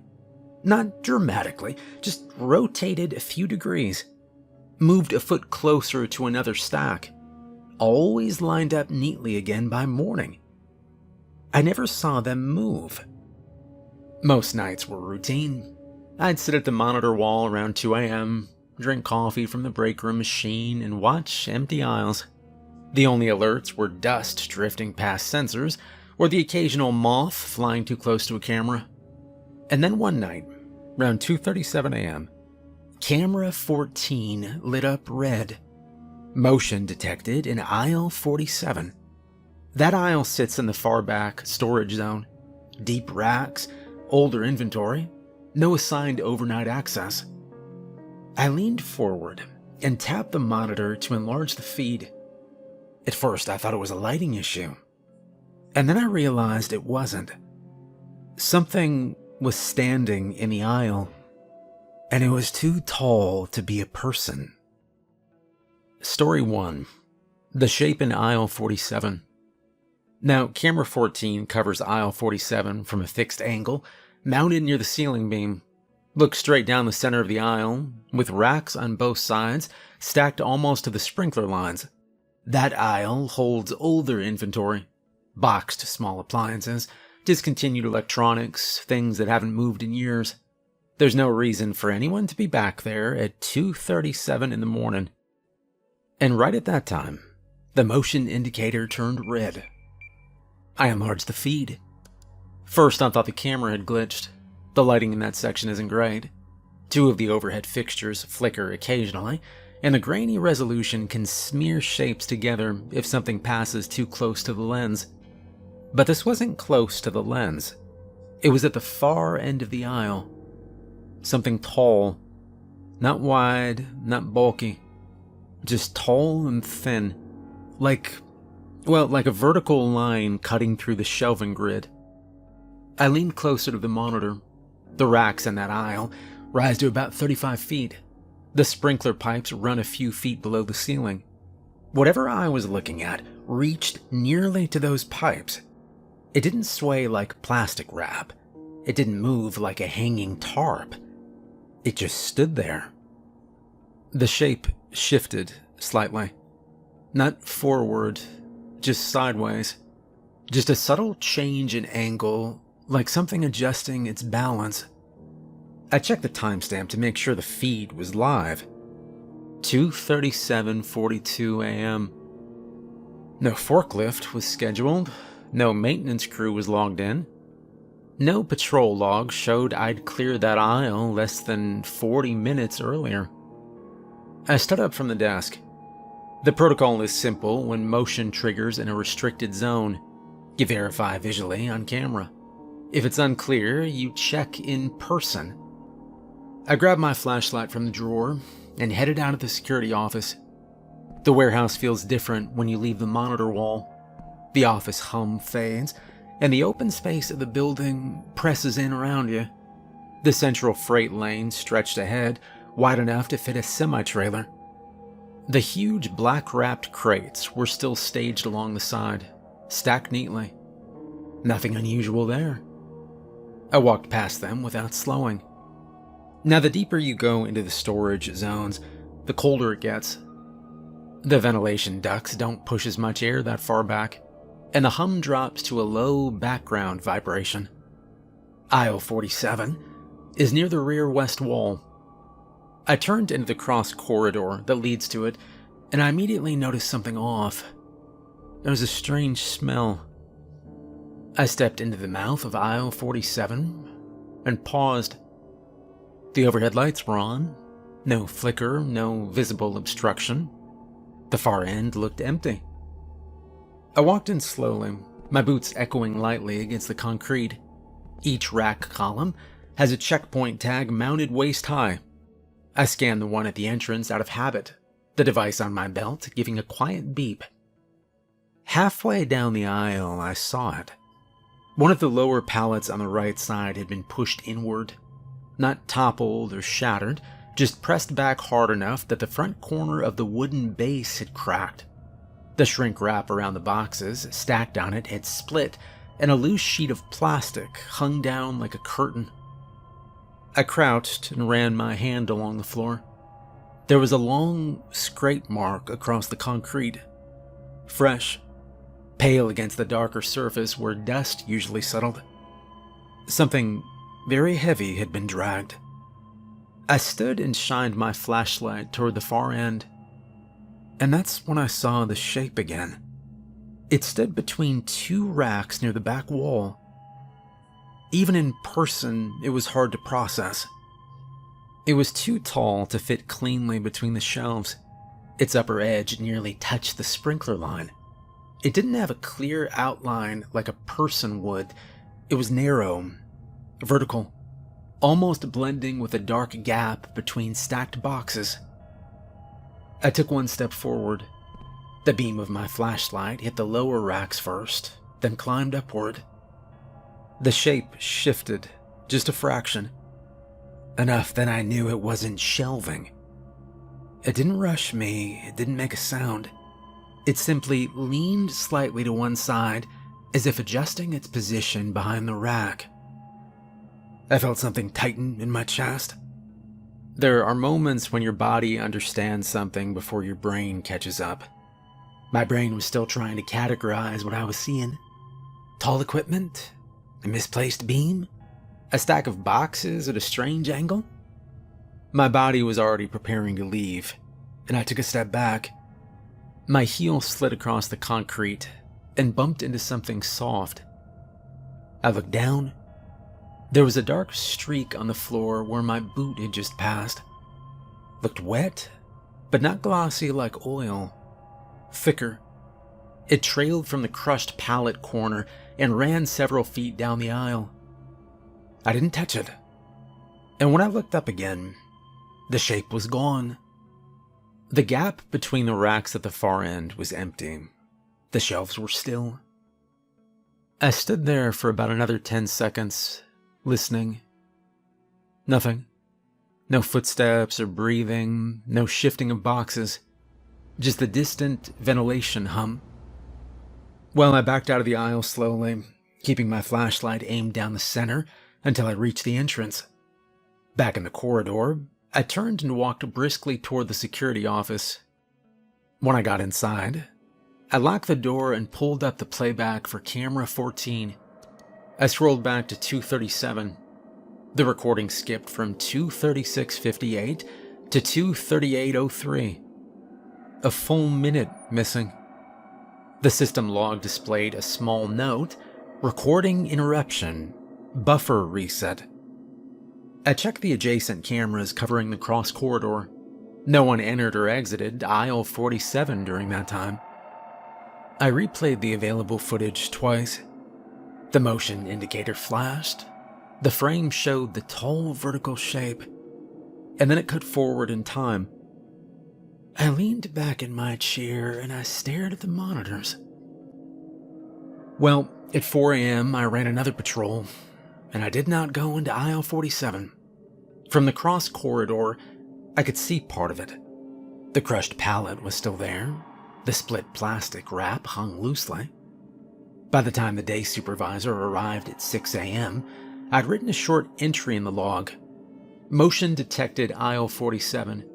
Physical disturbance observed. Possible structural shift. Recommend inspection. I didn't describe the shape. I didn't know how to describe it. 2 days later, when I walked past that section again, half the aisle entrance had been blocked with newly stacked pallets. Clean, tightly wrapped, arranged like a wall. The crushed pallet was gone. The scrape mark had been scrubbed clean. Camera 14 was still active, but the angle had been adjusted slightly, so the far end of the aisle was no longer fully visible. I didn't mention it again. Aisle 47 is still on my patrol route. I just don't walk all the way down it anymore. Story 2. The dock that pushed back. The loading docks line the south wall of the warehouse. 24 bays, each with a rolling steel door, rubber bumpers, and a dock plate that bridges the gap between trailer and floor. During the day, it is loud back there. Engines idling, forklifts whining, radios going off. At night, it's empty. No trucks are scheduled between 10 p.m. and 6 a.m. The system shows all dock doors sealed and chained from the inside. The exterior yard is fenced with a locked gate. If something moves at a dock overnight, it's either an animal or a malfunction. At 3:11 a.m., Dock 6 triggered. The alert popped up on the monitor wall. Unauthorized door movement. I enlarged the camera feed. Door 6 looked normal at first. The rolling door was down. The rubber bumpers were in place. No headlights outside. No trailer backed in. And then the bottom edge of the door lifted. Not high, maybe an inch. It dropped. Lifted again. The steel flexed slightly in the middle, like pressure was being applied from underneath. I checked the exterior camera covering the yard. Empty. No truck, no vehicle lights on the access road. I checked the access log. No badge scan, no code entry. The door lifted again.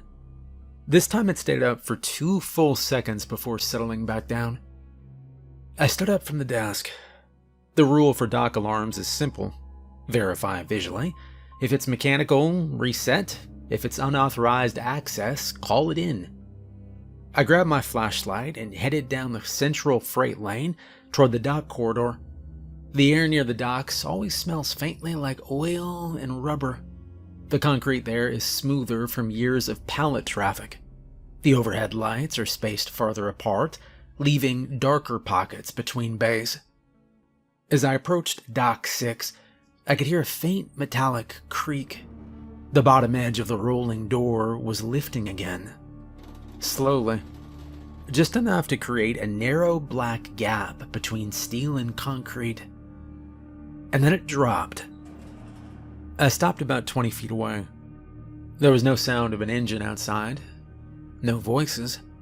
No wind strong enough to cause that kind of movement. The door lifted again. And this time, something pressed upward hard enough that the center of the steel bowed slightly. I took another step closer. The gap widened to maybe 3 inches.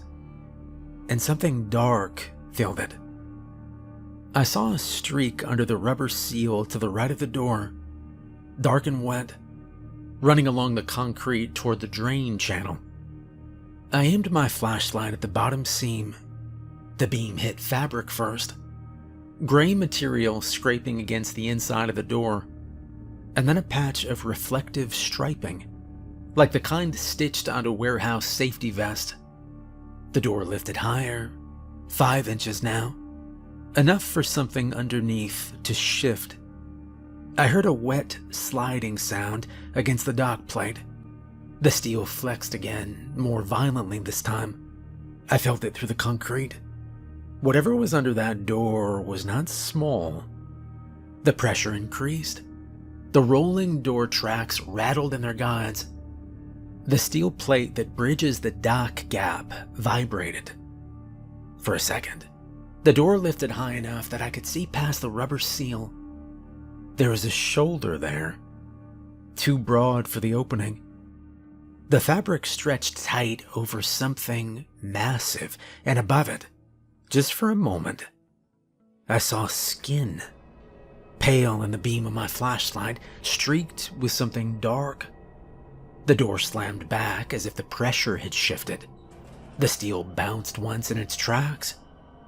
The bottom edge lifted again immediately, higher this time. I didn't wait.